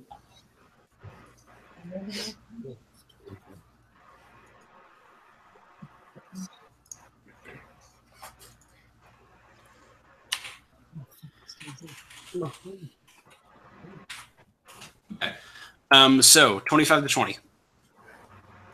24. No 24. shit. Nix. I don't want to go first. 20 to 15. Me. 18. 18 from Trev. 17 for me. 17 from Marleman. Marleman, what is your dex? Why? Just tell me what your dex is. I already added it. Because if it's tied, Yeah, this is for a tie. Oh, it's 16. Okay. It's plus 3. I rolled a 14 plus 3. Okay. Okay, cool. To the more Dexter. I'm at 16. Hang on. I gotta write it down, guys. give me a second here. There's a lot of moving pieces. Mhm. Okay, so 16 poor from side. bastard. That's with a +5 bonus. All right. 15 to 10. Fuck, has 20 Dex. 13. Sorry, 1 second. Gary, did you roll for Trunks? Yes, I did. How did he do? He also rolled a 16, but he has less dex than Sai. I was gonna say who tied with us, Um, One of those So- we won't find out. but you just One of answered the it. Trunks did. yeah. What'd you get, Arma? 6. 6. And Phaedra, what'd you get? 13. 13. Cool. Defend my home, man. We will fuck them Oh, up, I I'm sorry. promise you. All right. One thing So I first can up do. in the order is Nyx. Yeah. Fuck up. So All right, so what the fuck is the score here? Like, what is going? What do So- we see? There are. So what you see are 2 spiders hanging up in trees, about 75 feet away from you. About 65 feet away from you is this large dog-like creature flanked with 2 smaller demonic figures. There's also a raven sitting on a rock not too far away from them that also exited the forest at the same time. Beyond that, it is just a straight line of open ground. It's about 30 feet of sand, followed by 30 feet of the dusty necrotic blight land. okay. Fuck up that raven. Yeah, that's what I Yeah. was just saying. Throw the dagger at the raven. Or magic it or something. Fuck it up. Yeah, I mean, I don't want to draw the majority of the attention by going Don't worry. first with the big move I because will attempt to step in front of, or regardless, like you don't tend to stand in front anyway. I know. So Well, I if just people wanna try to make- rush you down, they should have to run right past us all, and they will. I just want to make sure that I like There are frontliners in front of you. Don't Push worry. to the back. Yeah, do what you got to do, and then you can take a couple of steps back without getting retribution immediately. Yeah, I don't want to accidentally incur the wrath of every single enemy. No, we'll make sure we're in front of you. I do think Okay. we should draw them in because we don't want to be fighting in the blight. Sorry? We should probably draw them to us because we don't want to be swinging around on the blight. So I can, is the Raven too far from me to do anything? No, you have spells that are like 60 to 100 feet, right? Yeah. It's like 60-ish feet. I know he said one of them was like 70. I wasn't sure if the Raven was. Spiders. Because some of the dudes are 65 and the Ravens are somewhere near that, so it's Spiders are reasonable. It's 75 feet makeable. away. Yeah, ice knife him. Oh wait, we're by the ocean. I can totally ice knife him. If he's close enough, is he within 60 feet? He is 65 feet away from you right now. Yeah, so you can move forward and move backwards and also do that. Yeah. Cool. All right. So I'm gonna ice knife him because I've always wanted to do this, but I've never had water around. Okay. I need where to go. 2D. So you're moving 5 feet forward and then ice knifing? Yeah. You got to roll d20 plus 7. 19.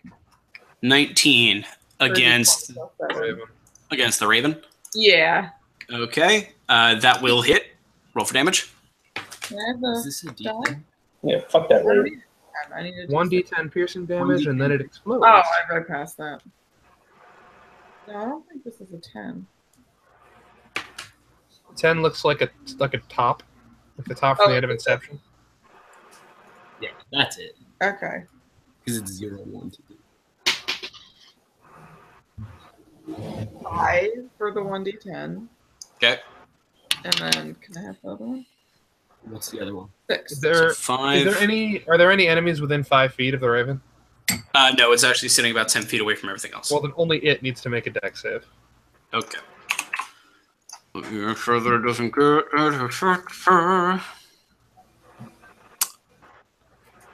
dex save is that much. Okay.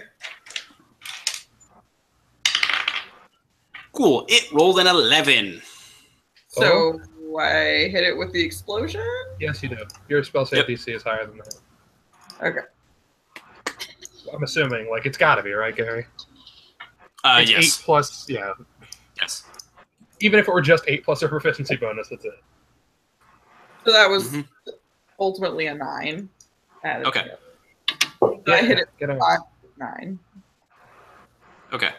So 9 altogether. No. 5 and 9 altogether. Yeah, Oh, 5 and 9. Okay, cool. Because it takes Um, 2d6 cold damage after failing on the save. Gotcha. So it boom hits to hits into the Raven. The Raven falls over almost and goes and actually pops into another one of the small little creatures that are standing next to the larger one. Okay. And it doesn't look good. It looks bad. Okay. I was trying to see if maybe it would like poof into something else, but It did. It did. Yeah. Next up is Trev. It turned into one of those creatures. I kind of don't have anything cool or anything I can do from this range. Hold your turn. I have a cool thing, hopefully, but I will wait. I can't or can I hold an attack for if something moves within range of me? It's essentially an attack of opportunity, or like Overwatch mode at XCOM. You can hold an attack if something moves within your range. I can ready an attack if something comes by me. Yes, but you have to tell me what you're looking for specifically and what you're going to swing. I'm going to first off is the same thing I always do, which is I'm turning my weapon on. Okay, what are you changing it to? Let's see.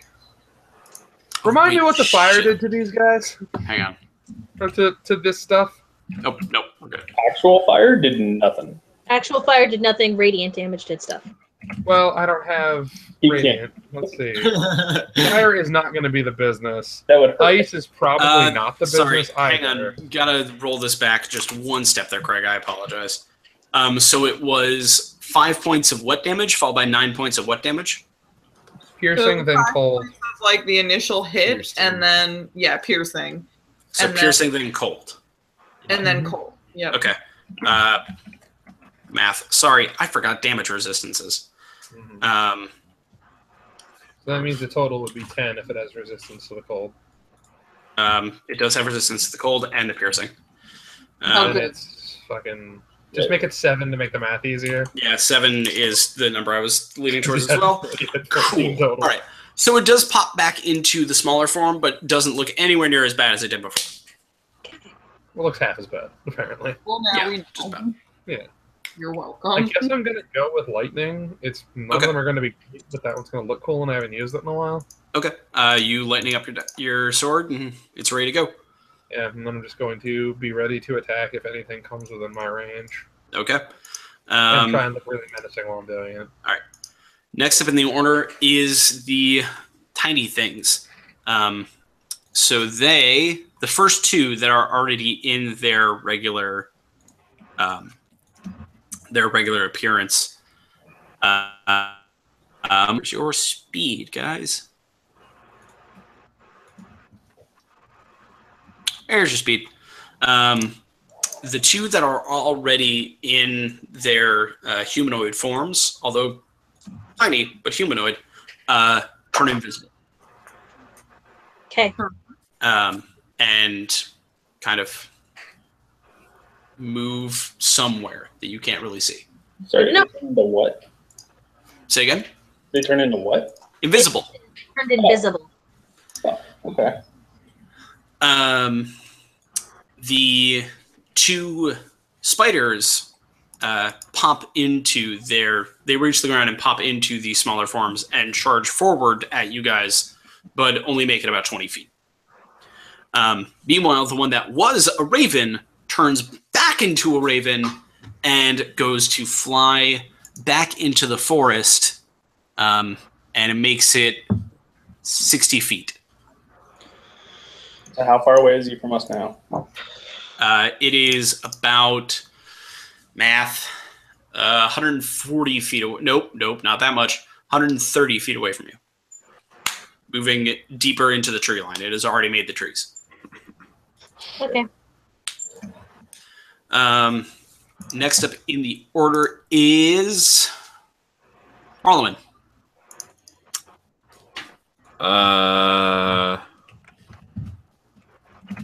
All right, so I think I'm going to. How far away are the enemies that we can see? The dog-like giant thing is about 65 feet away. And then two of the smaller creatures are 45. Okay. For what it's worth, You can do this, right, Heather? Oh yeah, I can. All right. I cast haste on Heather's character here. Okay. Phaedra, you get Phaedra. haste. Sorry, I always mix up Phaedra and Nyx for whatever reason. That's okay. Wait, what does haste get? It doubles my speed and gives me an extra attack, I think. Haste, in short, allows me to give the target speed double, +2 to AC, advantage on Dex saving throws, gains additional action on each of its turns. They can only be used for a weapon attack. Attack, dash, disengage, hide, or use an object action. Not Okay. spell Just casting, saying. basically. But not a spell, yeah. The speed is more the thing I Unless need. she needs the speed, yeah. That's what I need. Okay. The larger creature, now it's their turn, begins to charge forward down the beach towards you guys and reaches down and sets a hand, or a giant clawed hand, on the shoulders of one of the small ones, and both of them blink out of existence and appear directly behind you guys. So I'm not sure who is closest. How were you guys standing? I'm as far back as possible. So next to you, Marleman. Oh, shit. But that is his. Or let me make sure that is not. I'm not going to say something wrong here.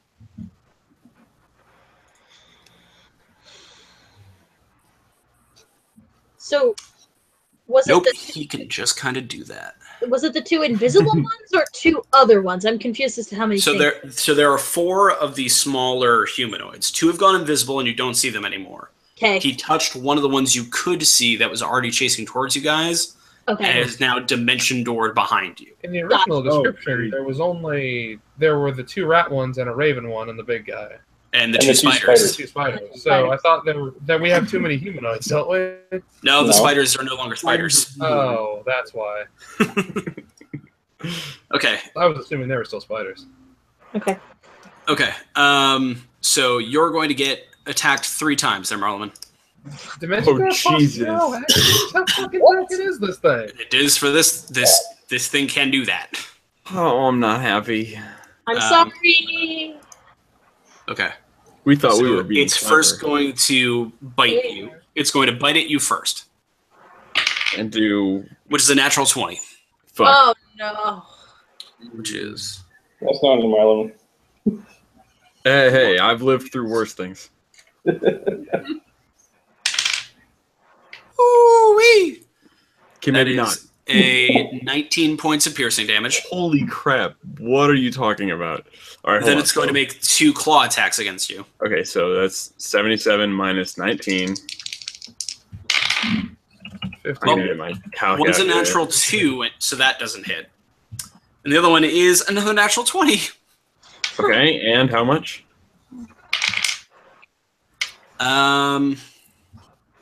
13 points of slashing damage. That brings me from 77 to 45. Cool. But that is the end of its turn. That is all I can do. Okay. That's it. Yep. And- Next up in the order is Sai. How far apart do we tend to stand in our formation? 5 Uh, feet. Probably about 5 feet, and since you're at the very front and he's at the very attack back, Marleman, I have a 10-foot range. I can hit it. if you're standing at the very front and he's standing at the very back, If we stand 5 feet apart, anything that's within a 5-foot attack range of him is within my 10-foot attack range. I can hit it. That's true. sure. Like it's just straight up. There's no question here. Sure. Take a swing. Where the fuck did my die go? We'll There see it if is. thunder damage does anything. Probably nothing, but even resisted damage does something. Yeah, but it'd be nice to know. Yeah, it's a 21. That does hit.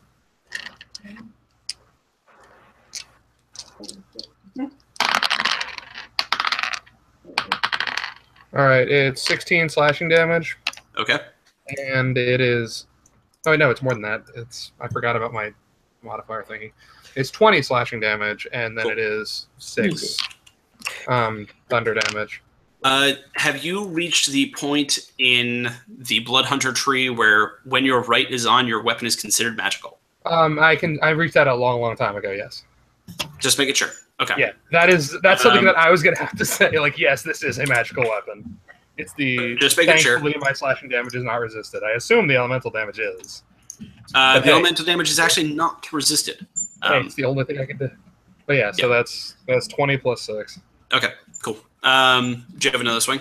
No, I mean I don't think so. I think I can only ready one. I think Oh, I yeah, you can only forfeited my ready your second one attack attack. to ready the Yeah. first one. You can only ready your So, first yeah, attack. Yeah, you're pretty sure. Yeah. Next up is Sai. I'll avenge Marleman more later. I'm glad there's people in this party that want to avenge me. Did it resist thunder damage? No. No. Good to know. I mean, I assume there's a way we can like. It looked like it affected it more than the other stuff or something. Like there's some reason why It we would looks know like that. it did what it was supposed to do. Okay, thank you. That's nice. And it looks relatively unhurt. Like, And this guy looks like a tough boy. I'm assuming he's a pretty. okay. He's a tough boy. Given the chunks of Marleman hanging out of his jaw, I think he's a pretty tough boy. I would agree. You poor And then I'll move up to him and start taking swings. Okay. You walk right up to him. You walk into the space of the imp, who is going to take an attack of opportunity on you. So Aren't the they guy next to that- each other? the dude he ignored? Huh? The dude he Aren't they ignored next to over each other? Yeah. So wouldn't I be in range of both of them? I mean, the big guy used everything he could in order to do what he just did, including Right. his reaction. Oh, Which is how- That's how he did it. It's the only way he could have done it. Yeah. Else this dude's a well, This technically. thing is fucked up. But regardless, The imp, on the other hand, still has his reaction ready, so he is going to take the attack of opportunity as you walk in. And yes, I don't give a shit about saying that it's an imp. You guys know it's an imp. The thing in the back? The tiny things. Yeah. I just didn't think things got reactions to you moving into combat with them. They don't tend These to. do. They tend to get them when you leave. Yeah. These do, unfortunately. That is a 16 to hit. Plus 16? Yep. Will hit. Okay. That is actually the only creature that exists that gets opportunity attacks when they enter combat instead of leaving. Yep. That's why these things.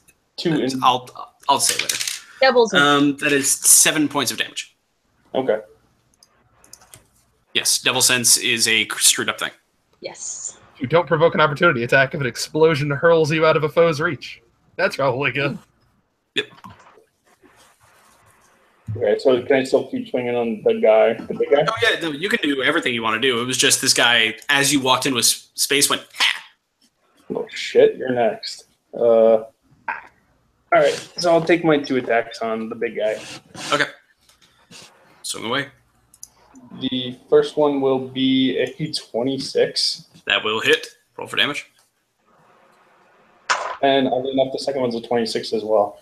Those will both hit. Roll for damage. Yeah.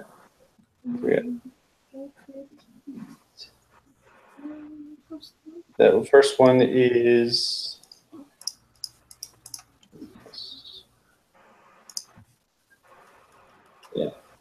First one is a 15. Okay. Second one. Wait, what is the type of damage on that? It's slashing, but the sword's magic. Yep, just making sure there was nothing else added on top. Don't worry. Unfortunately, not yet. What's the second one? The second one, God, my dice hate me, is going to be an 8. Okay. You put some good slashes in the thing, but it's, looking okay. It's going to use its one and only legendary action to slash back at you immediately, Sai. Sword is just not strong enough. That is a... Well, that one will hit, whatever it is. That is a 22 to hit. I have an AC of 15, so yeah, it hits. And an 11, so that one doesn't. It only hits you with 1 claw. All right. And that is a 7 damage. Another 7 damage. All right. All right. Next up in the order is Trunks, who is going to flip around and be like, "What the fuck? How did he fuck it?" Run up and attempt to boot the imp. That sounds right. Will he be raging? He will rage. I assume. Yes. He hits the imp for sure. He's using his boots, which is 1d6 plus 5. Type awesome. 9. Have we determined if those are magical weapons? They are. I was hoping so. Why he's using them. Cool. And then he's going to do it again. Rolls the exact same. He's the best. Oh, shit. Cool.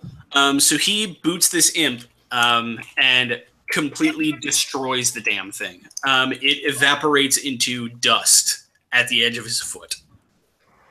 Freaking missile drop cases. Next up is Phaedra. All right.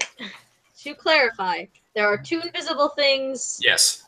from where we were looking ahead, and then Correct. the big thing. Well, assumably. They might have moved after becoming invisible. Oh, presumably, yes. But, okay. Yes. It had The 2 big thing- invisible things. There's the 2 invisible things. There is an imp running at you from where they were coming from. There used to be an imp near you, but he is now dust. And there is the big thing on top of you. There's also the Raven, which we probably shouldn't let that get away. Okay. To explain what I want to do, which is why I had Marlon haste me, I want to use Destructive Wave, which is a 30-foot radius of me. So I want to try... Okay. How do you intend to do this without killing us all? because I thought they were further away from. Some of them are further away from us, so that's why I was trying to get the haste to get further back, so I wouldn't hit anybody in the radius. Okay. Because this is one of my higher spells that can use radiant damage, which is why I wanted to use it before. No way in hell you could move in such a way to not hit somebody with it if you hit the big guy. If you're going after the small one, sure. Go after the small ones. We got the big guy. You're going to be rolling the dice, assuming that you're going to hit the small ones. But I mean, if it's a big circle, then that's a decent shot. Yeah, go for it. This is why, like, Also, since it's a wave, it can hit the invisible ones without you. I mean, additionally, if you don't want to do this, if you think you're going to hit somebody, you can do other stuff. I mean, it's not like I gave you the action for nothing. You know what I mean? Like, because if I have haste, does that allow me to use a spell and a physical attack? No. That is. Are you sure? Because a bonus action that can only be used for attack dash disengage. That should read that way, right? No, that will work out. Yes. You can't do 2 spells, but she can then spell and attack if she wants to. Yeah, spell and attack is just fine. Or attack and spell if you want. Okay. Should I still do the big boomy spell, or should I try to save that in This case? is up to you. Oh, wait. How far away is that raven? The raven is 130 feet. I want to fucking call lightning on that bitch. Okay. That range is 120 feet, so I don't have to move that far. Okay. Let's see. It's a 10 feet tall, the shape of a cylinder with a 60-foot radius.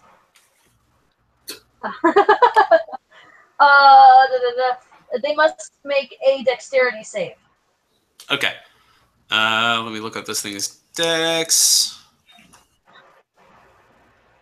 I can't do the cool thing I wanted to do before, but this will also do. Okay, it's that. They rolled a 6. Great. They take. Where is it? 4d10 lightning damage. Okay, don't even bother to roll it. Simply because of the power of math. Okay. You would roll to kill it no matter what. And you shock the damn thing out of the air. Great. And it seems to fall into the forest after getting zapped. Yeah! yay! Okay. Something went right. My bonus action that I got from the haste. Your haste action, not your bonus action. Those are Sorry, different. haste action. This is kind of stupid. But I kind of want to take my glaive and try and swing it like a bow staff to try to possibly hit the 2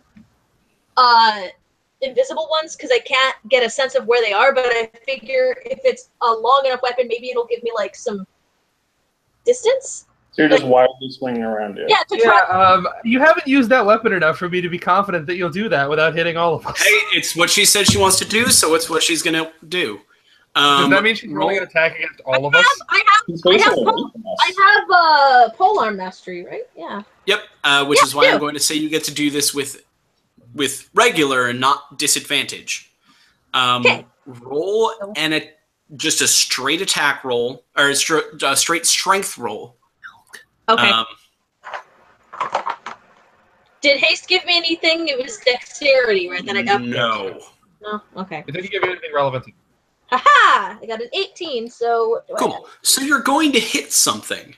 Right. Now roll a wisdom check. Ooh, I got high wisdom, so that's good.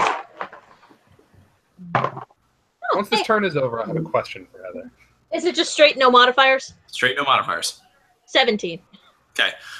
You avoid hitting your party, Good. but your glaive only connects with sand. Damn it. Okay, I was trying to get a sense of where these fucking things were. Okay. Anyway, one quick question for Heather. Yes. / I guess Gary. When Phaedra is using her spells and all that kind of stuff, is she brandishing her weapon? I assume so, yeah. I figured my bonus action would be me taking it out, right? I just think generally, does she have it out? I'd Just assume so yeah. she has been wasting a feat forever. No, I would assume so. Yeah. Every time something moves within her reach, she's supposed to be able to attack it. We haven't done that like ever.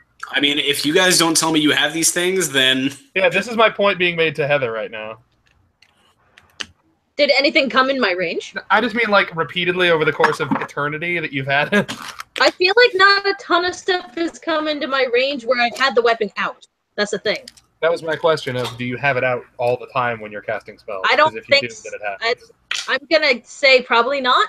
Okay. Cool. Why do you have it? You should probably take that feat away. Moving forward, Armil, your turn.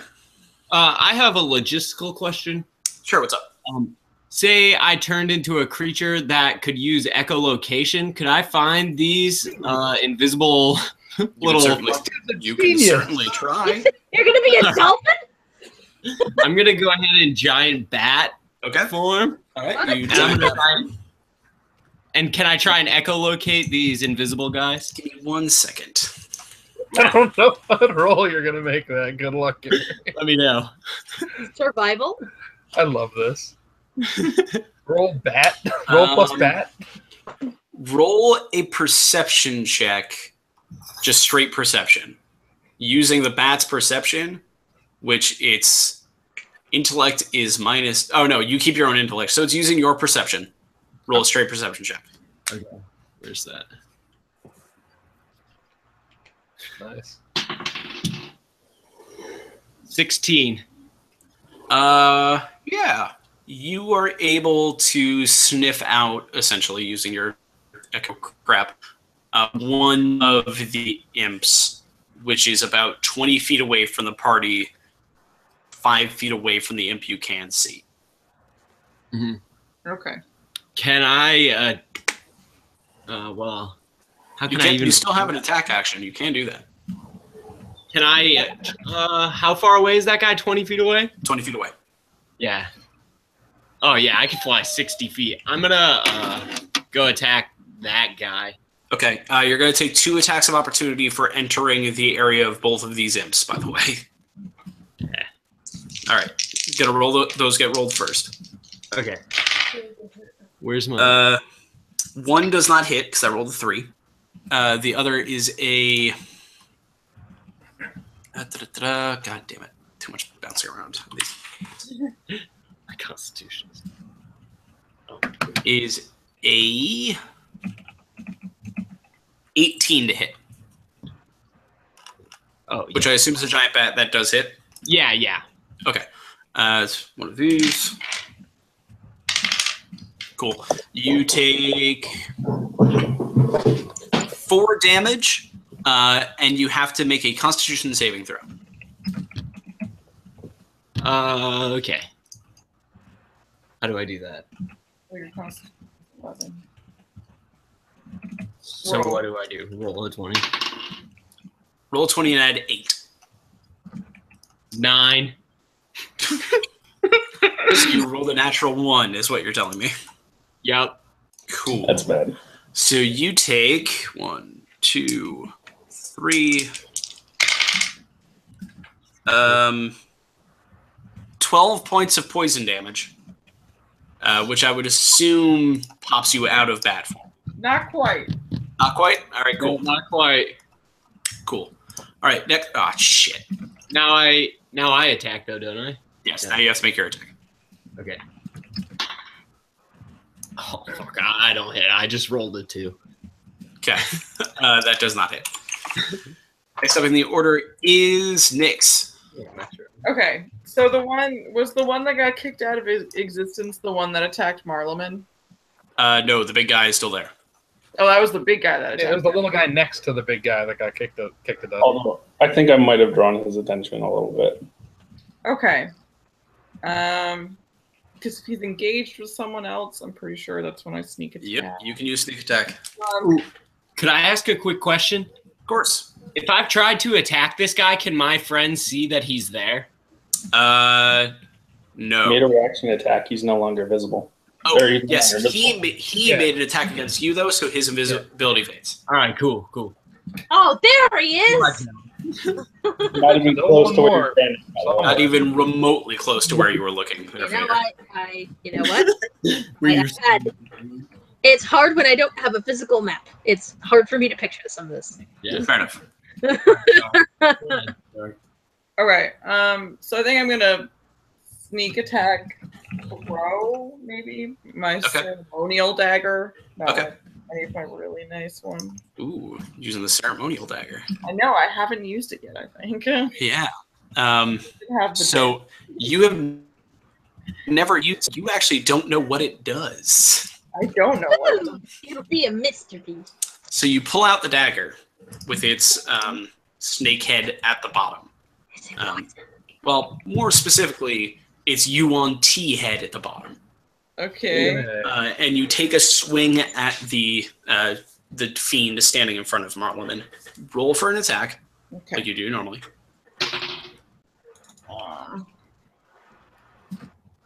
Do I get +4. where is Yeah. it? +4? Oh my god, math, my brain. 15. 15. 15? That does not hit, unfortunately.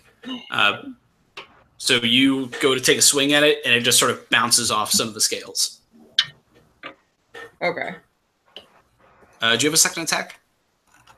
I mean, I have sneak attack, but I don't think that matters if I. That's don't- just a regular attack. So no, you don't get a second attack. Okay, cool. Wait, that's not true. Rogues must get a second Wait. attack, right? I have cunning action, but I don't think that gets me a second attack. My player's handbook is in the other room. I'll be right back. Okay. And I have mine I'm up. gonna try and pull it up, but I doubt I'll get it. Yeah, I mean, I have cunning action, which lets me.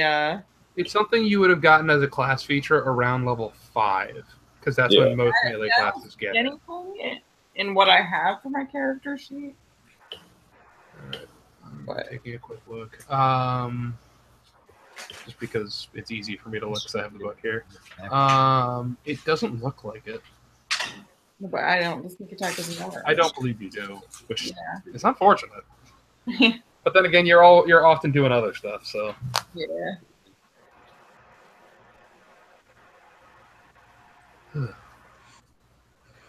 Fine. I I'll hope just that- save While it. Gary is not here, I hope he misspoke when he named the imp ability that lets them attack that way, because that's not how that works. You actually do not get a second attack. Yeah, I don't think so. All right. So But next. I just disengage. That's what. Okay. I'm So All right, fine, I tried. don't that's want the perfectly fine. attention for the attempt. Trev, you're up. How many that I can see, imps are within 20 feet of me. Or as a bonus, within 20 feet at their... Actually, no, within 40 feet of each other at their longest rate, like diameter. They are the ones you can see are 5 feet away from each other, and they are 35 feet away from you.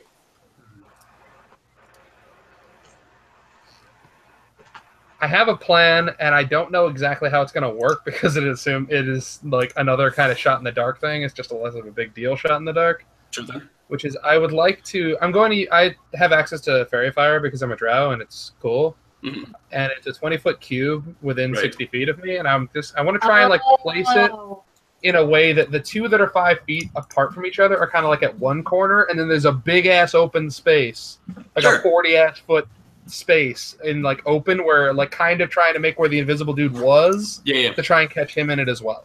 Okay. Smart. Let me look up what Fairy Fire does just to see if there's a save. I don't believe there is. Each object in a 20-foot cube within range is outlined by blue, green, or violet light, your choice. Purple, obviously. Any creature in the area when the spell is cast is also outlined in light if it fails a dexterity saving throw. So there you have it. So.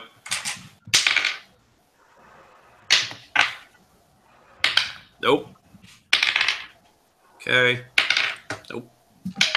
God damn it. I gotta stop doing that. Okay. You create the 20-foot cube. You put the two of them in the extreme corner and like go out like this way. Yeah. And sure enough, standing in the center, about 10 feet diagonal to them, is a imp-like shape outlined in purple. Any attack roll against an affected creature or object has advantage if the attacker can see it and the affected creature or object can't benefit from being invisible. Yes, Yay! it is no longer. It is technically no longer invisible. Good job. Yay. I don't know if there's anything else that I can do. That's an action, so no. Yeah, I mean, it's not, and it's also unfortunately not a cantrip, because No. if it were, I could fuck somebody up. Yeah. But I'm just trying to think if there's anything I can do movement-wise. Like, can I, like, do something that would allow me to, like, 5-foot step and shift Marleman the fuck backwards so he doesn't get wrecked that again in a second? would involve moving him out of the space of With the me in bad guy. between it? I mean, stepping in. It's close. Like this thing teleported almost on top of Marleman. Yeah, so I don't know if I'm actually going to be able to do that anyway. Yeah, I don't think so. Unfortunately. But you can definitely gear up to be as close to him as possible. I mean, yeah. Unfortunately, this is going to have to be a next turn thing. Yeah. Where I either avenge his death or prevent it. Okay. So the 3 imps are up next, and all 3 are going to charge down the beach. And they all reach the front line of you guys. Well, no. The one that was engaged with you, Giant Bat Aramil, is going to take its 2 attacks to try and sting you again. That is a 17 and a 16. Yeah, they both hit. Okay. So you take... No, that's not great.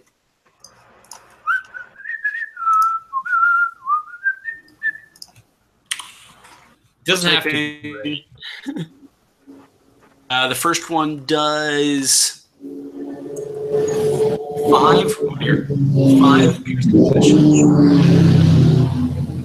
Jesus Christ. Yeah. 5 piercing damage to you there, Armel, as a bat. Does that pop you out of bat form? No. Wow, impressive. But you do have to make the con save. Okay. So the doggy gets scared. Sorry.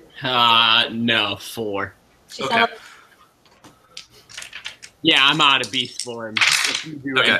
any damage. You take... Ooh, that's a lot of 3s. If it's more than 1, it's enough to do it. Okay, well, it's 9 poison damage, so you take 8 poison damage on top of your regular form. Okay. And then the second attack with the sting does 6 piercing damage to your regular form, and now make a con save again. Wait, I took 9 and then 6? So 8 out of your regular health. Okay. Hang on. Now 6. And now make a con save.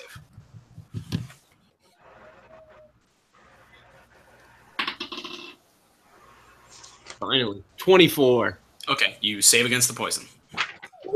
The other 2 make it down the beach to you, Phaedra, and you, Trev. Just because of the way things are lined up, that would kind of make the most sense. Are they in my attack range? Well, they're entering your attack range, yes, and attacking you. Wasn't sure. Do you want to use your reaction to attack them? You can. I didn't know if it was after or before. I didn't know how that works. It is a reactionary. They are entering your space. You can do it. It's the same as Demon Sense. Okay, I wasn't sure. Then yes, I would like to do that. All right. Roll an attack on one of the imps. Okay. What do I add to this? It's so long. Shit. What do I add? Plus 7. Plus 7? Oh, Yeah. 20. 20. That will hit. Roll for damage. Yay! 1d10 plus 3. 1d10? Yes, 1d10 plus 3. Oh, okay. Where are you, 10s? There you are. 9. Cool. Reduced to 4. Okay. So cool. That's 4. Sorry, 1 second. All right. What? No, that's not how that works. That's how math works. Cool. So it reaches the 2 of you. The first one's going to attack you twice, Phaedra. It is a 19 to hit. Yeah, that hits. Okay, it is 5 piercing damage, and now make a con save. Okay. Con save. 12. That might just make it. Yep, that just made it. And then the second attack is a 6 to hit, which doesn't hit. No. Trev, Yes. Is a 15 to hit? No. Cool. Wait, hang on. Nope, I was wrong. 17 to hit? Also, you didn't give me an opportunity to do anything to it. What do you want to do? To strength Smack it. contest it and fucking murder this thing? Okay, go ahead and try. This is an imp, correct? Yep. Alright. What'd you roll? That is a 15. It rolled a 16. Then this thing is on either it rolled a natural 20 or it is on imp steroids. 18. Minus 2. 16. It has. Alright, yeah, so it is on imp steroids. Alright. What? No, it's got 6 strength minus 2 as a modifier. Oh, they must have updated imps. What have you got? So it's just going to attack you. Yeah. Well, first one is a 7 to hit. Hey, that's not going to cut it. The second one is a 23. That will, as it turns out. Okay. That's one of these. It is a 6 piercing damage, and roll a con save. The con save is a 16. That saves. You're good. Alright, and then how much damage is that? So that was. You don't take any on a save. I mean, I just need to know how much the slashing was. 6. The attack actually was. 6. Okay. Piercing. Yeah, Marleman, you're up. Who is left? The big guy and 3 imps. How's the big guy look? He hasn't been hit. Yeah. Really? I've been hit once. He got hit by me. And you got hit by me. Yeah, he's been hit a few times. What is How this many- big guy made I from? I am losing track of all of these things. Ugh. The big one is an important one to keep track of, as he almost murdered Morgan. Yes. What does he seem to be made of? Yeah. Demon. Okay, so necrotic would just help. I can radiant damage him later, but Yeah, but I want to do something to him. I'm mad. no, yeah. I'm just saying. Yeah. You know what? You have magic missile. He also No, has a I'm lot gonna of be things a that are real. way I'm more gonna be a real savage pain in than the ass, real quick. Okay. I'm going to use. I'm going to feel the inside friendliness in me, and I'm Okay. going to cast hypnotic pattern directly at the 3 little guys. Okay. Alright, is that a concentration? It's up to a minute of concentration. Concentration up to a minute. Okay, then that disperses the haste on me. And yes, That's what fine. I'm trying to do here is I'm trying to charm the 3 little guys into attacking the big guy. Okay. Except that the way the charm works, when charmed by the spell, the creature is incapacitated and has a speed of 0. Oh, that's unfortunate. Well, I'm going to cast hypnotic pattern on the big man Okay. So what's the save? and try to hold him there. Wisdom. Wisdom. Cool. That's for That is a 16. I'm sorry. Ooh. What Still does Ty safe. go to? Tie goes to the defender. Fuck. All right. Well, that was worthless. Sorry, buddy. That was the thing in the Adventure Zone that I always thought was weird, because Griffin always said the tie goes to the attacker. And Yeah, always I thought that don't was weird. Yeah, I don't understand that. You've heard the ad for that show. Yeah, true. You All right. don't pay attention to the rules because there are too many of them, and we are too lazy to look at them. Next up is the big guy, who is unfortunately very intelligent and knows what casters are. God fucking damn it! Somebody please help me. Somebody please. I'm there. I And will it- certainly try. And in I'm fact, gonna get hurt. it's only going to bite you once. Oh, good. Only once. Oh no. Nope, never mind. No, it's going to hit you all 3 times. I misread how that works. Okay. All right. I'm gonna die here, everyone. Don't worry, I can try to save you. I'm probably So gonna the- die here. The bite is a If your hit points drop to 0, I might be 22 to hit. 22 to hit. That's gonna hit. Yep. Okay. My AC is 10. Okay. Good to know. I get You hit take- very often. 6 points of piercing damage. Yep. It's okay. And the 2 slashing attacks. The first one is a 18 to hit. Yeah, that hits. Okay. And that does 6 slashing damage. Okay. The second one is a 23 to hit. Oh, that definitely hits. And you That's the take one that has most hit me. 9 points of slashing damage. All right, I'm at 24 HP, everyone. Okay. Alright. I am now at this point bleeding from the lip. Like I'm coming. my shoulders all ripped up because this dude has bitten me a whole bunch, and now I'm like bleeding and falling to the floor. You get And your it's actually going to use its legendary action. Oh, good. You get legendary resistances you use once per day. Legendary action you get once per round. To do all that again. Do what? I'm sorry. To bite you one more time. Just to bite. God, fucking damn it. Just bite. That is a 21 to hit. That hits. And that does 4 piercing damage. I'm at 20 HP. Okay. Next, the closest to death I've ever been, I think. Actually, no, that's not true. Other than that one time you were a skeleton. next up is Sai. Okay. So for my bonus action, I'm gonna use. What is it? I'm going to cast Branding Smite at 5th level. Okay. What's that do? This guy. It's 2d6 at 2nd level, and then plus 1d6 for every level above that. What type of damage? I want to say force, but I mean, it should be on the spell itself. yeah. What's the name of the spell? I'll type it in. Branding Smite. Branding Smite. Yes.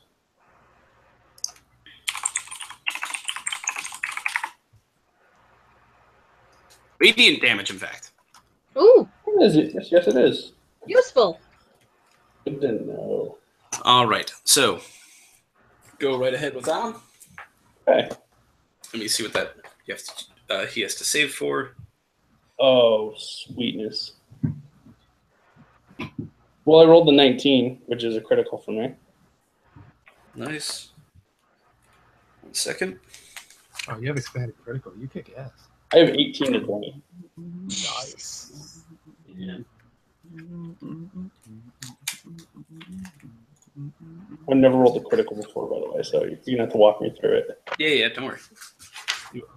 Oh, here it Those is. don't happen very often for us. I think Frank's done Weapon most attack. often.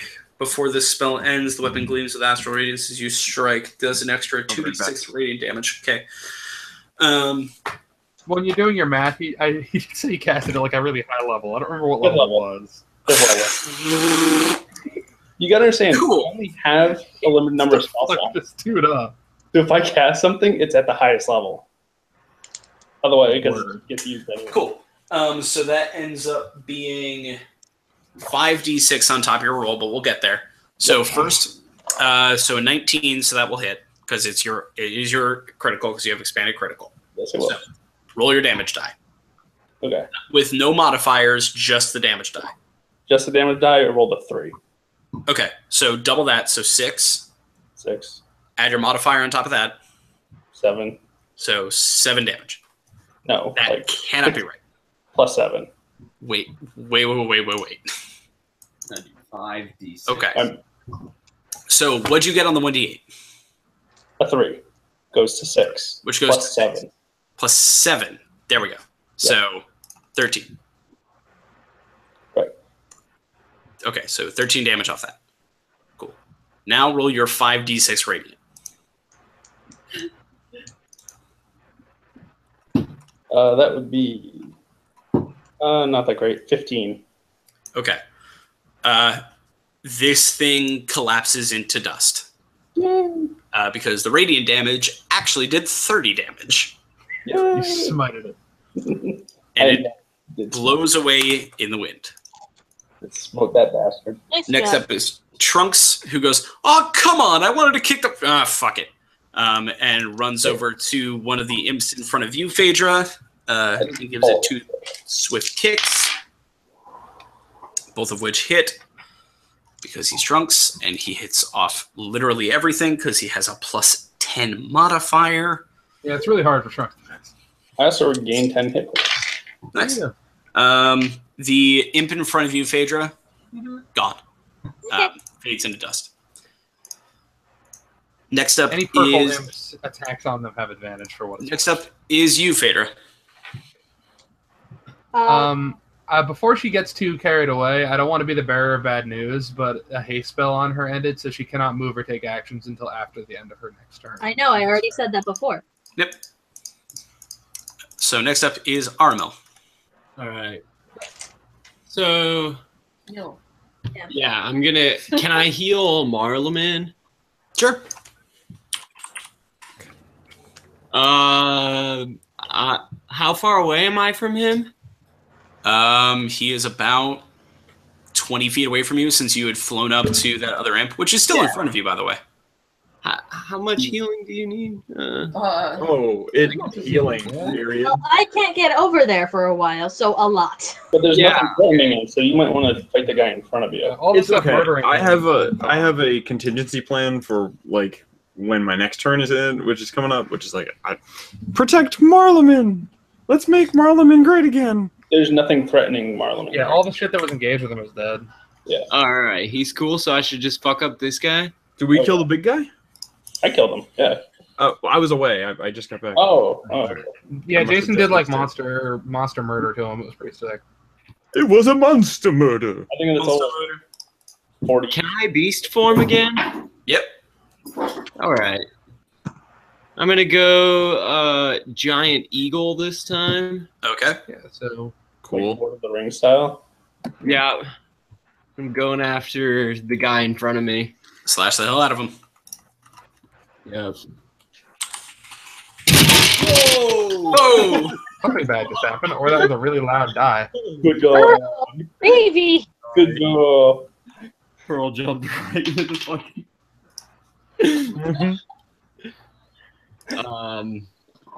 Let's see. Oh, so I do one with my beak and one with my talons. So Okay. I rolled 11 for the first one. Does it add? Do I add anything for that? Let me check. I just typed in giant eagle and then forgot to look at the thing. You just typed giant eagle and looked at Google image search for like 5 minutes straight. It's a +5 to hit. Yeah. So what does that mean? Do I add 5 to my? Yes. So what's the total? So 16 for the first one. That will hit. More for the next one. I Okay, rolled cool. an 18. So roll 1d6 + 3 and then 2d6 + 3. 5 for the first one. Okay. 13 for the second one. Jesus. You rip that thing to shreds. Eagle. All right. Get out my forest, bitch. Next up is Nyx, and there's only one imp left. Alright, so I'm gonna try and stab you with the fancy thing again. Okay. I've never been an Eagles fan until now. You run up to the final imp and attempt to stab it with the ceremonial knife. Roll for damage. Or roll for attack. I rolled a 10. +4. That will hit. Oh, cool. Roll for damage. Which one is it for the ceremonial? Okay, so no, you don't actually know this yet. Yeah. So it's 2d8 +4. Okay. I think it's this one. Ryan. Yeah, that's the one. That's it? Alright. 2d8 +4. Mhm. Alright. First roll was 3. Okay. And the second roll was 7. And then the +4s. Okay, so 14. You do 14 necrotic damage to this thing. No piercing. Okay. As the blade sinks in and draws the life force out of the imp and into your own body. You get 7 bonus hit points on temporary hit points on top of your own. Nice. Okay. Sick. But it is evil, evil energy that is coming out of that dagger and flowing into your hand. Evil. I can't even read this. Okay, and that imp is also dead as fuck. Yeah. Thank you for clarifying on that one. Yeah, no problem. Yeah, that impy dead. And that is all of them. Okay. The beach is now quiet, except for a few ashy patches where these demons once stood. Do I hear seagulls? No, you still hear no animals whatsoever. I walk over to Marleman and cast Cure Wounds on him now that I can actually do stuff. Okay. Oh, good. I'm not bleeding anymore. Yeah, well, Yay. you took away hits, so then I couldn't move for a turn. Thank you for the help. Okay. The sun is- Non-sarcastically. Yeah, that's just honest. Thank you. The sun is just starting to rise over the horizon. You get 23 hit points. No, wait, plus.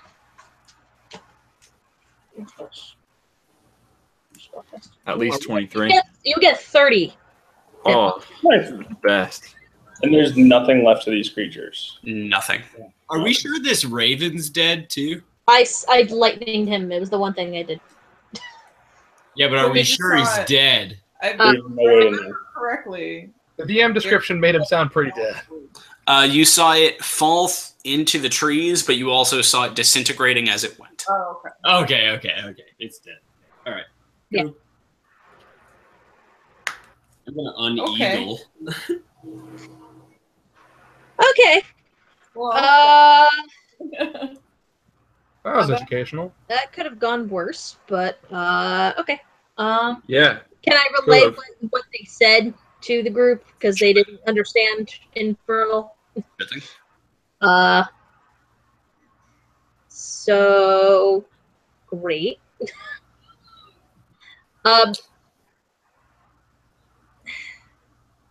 What do we do now? So- do we Now head that for the creatures- city? Do we try to find the source of this? We head for the city. Okay. But now that these creatures are dead, does it seem like the area has gotten any better? Not evils. So the Even shrooms if still it's exist and better. whatnot. Yeah. Yeah. I would really like my force not to be killed by some necromancer asshole. Yeah, this is a problem. Yeah, we'll try to find the source of it, I suppose. Find this guy. But I know Marleman wants to go see his friend too. It's okay. I I have a understand the feeling- importance of this. I feel like I we're have a going feeling we to might have to. end up connecting the two. I think so too. Yeah. All What right. direction did they appear from? They came out of the woods. From Oh, behind us? Like, from the Theoretically, direction where we came from? the shroom forest. Yep. So the direction we came from, not It's the the direction. other way. And they said they were making this place their own, so. This will only get worse. Yeah. Mm, Hmm. There's no remaining. my vote is always going to be go to the city because we can always get more intel about this sort of thing in the city. And also because I'm selfish and I want to see my friend. How far from the city are we? Selfish. Still, About 50 miles. Mhm. The hell of a track. The thing I thought I had. 50 or 15? 50. Oh boy. all right. I well, can. Wait, what happened? run into something along the way. There is wasteland in between you and what looks like the Lothandar. Shit, my forest. Well, if we run into any actual corpses, I can cast Speak with the Dead, so maybe we can get some answers there. But we'll see what we can find. We just lost Nixon Armel.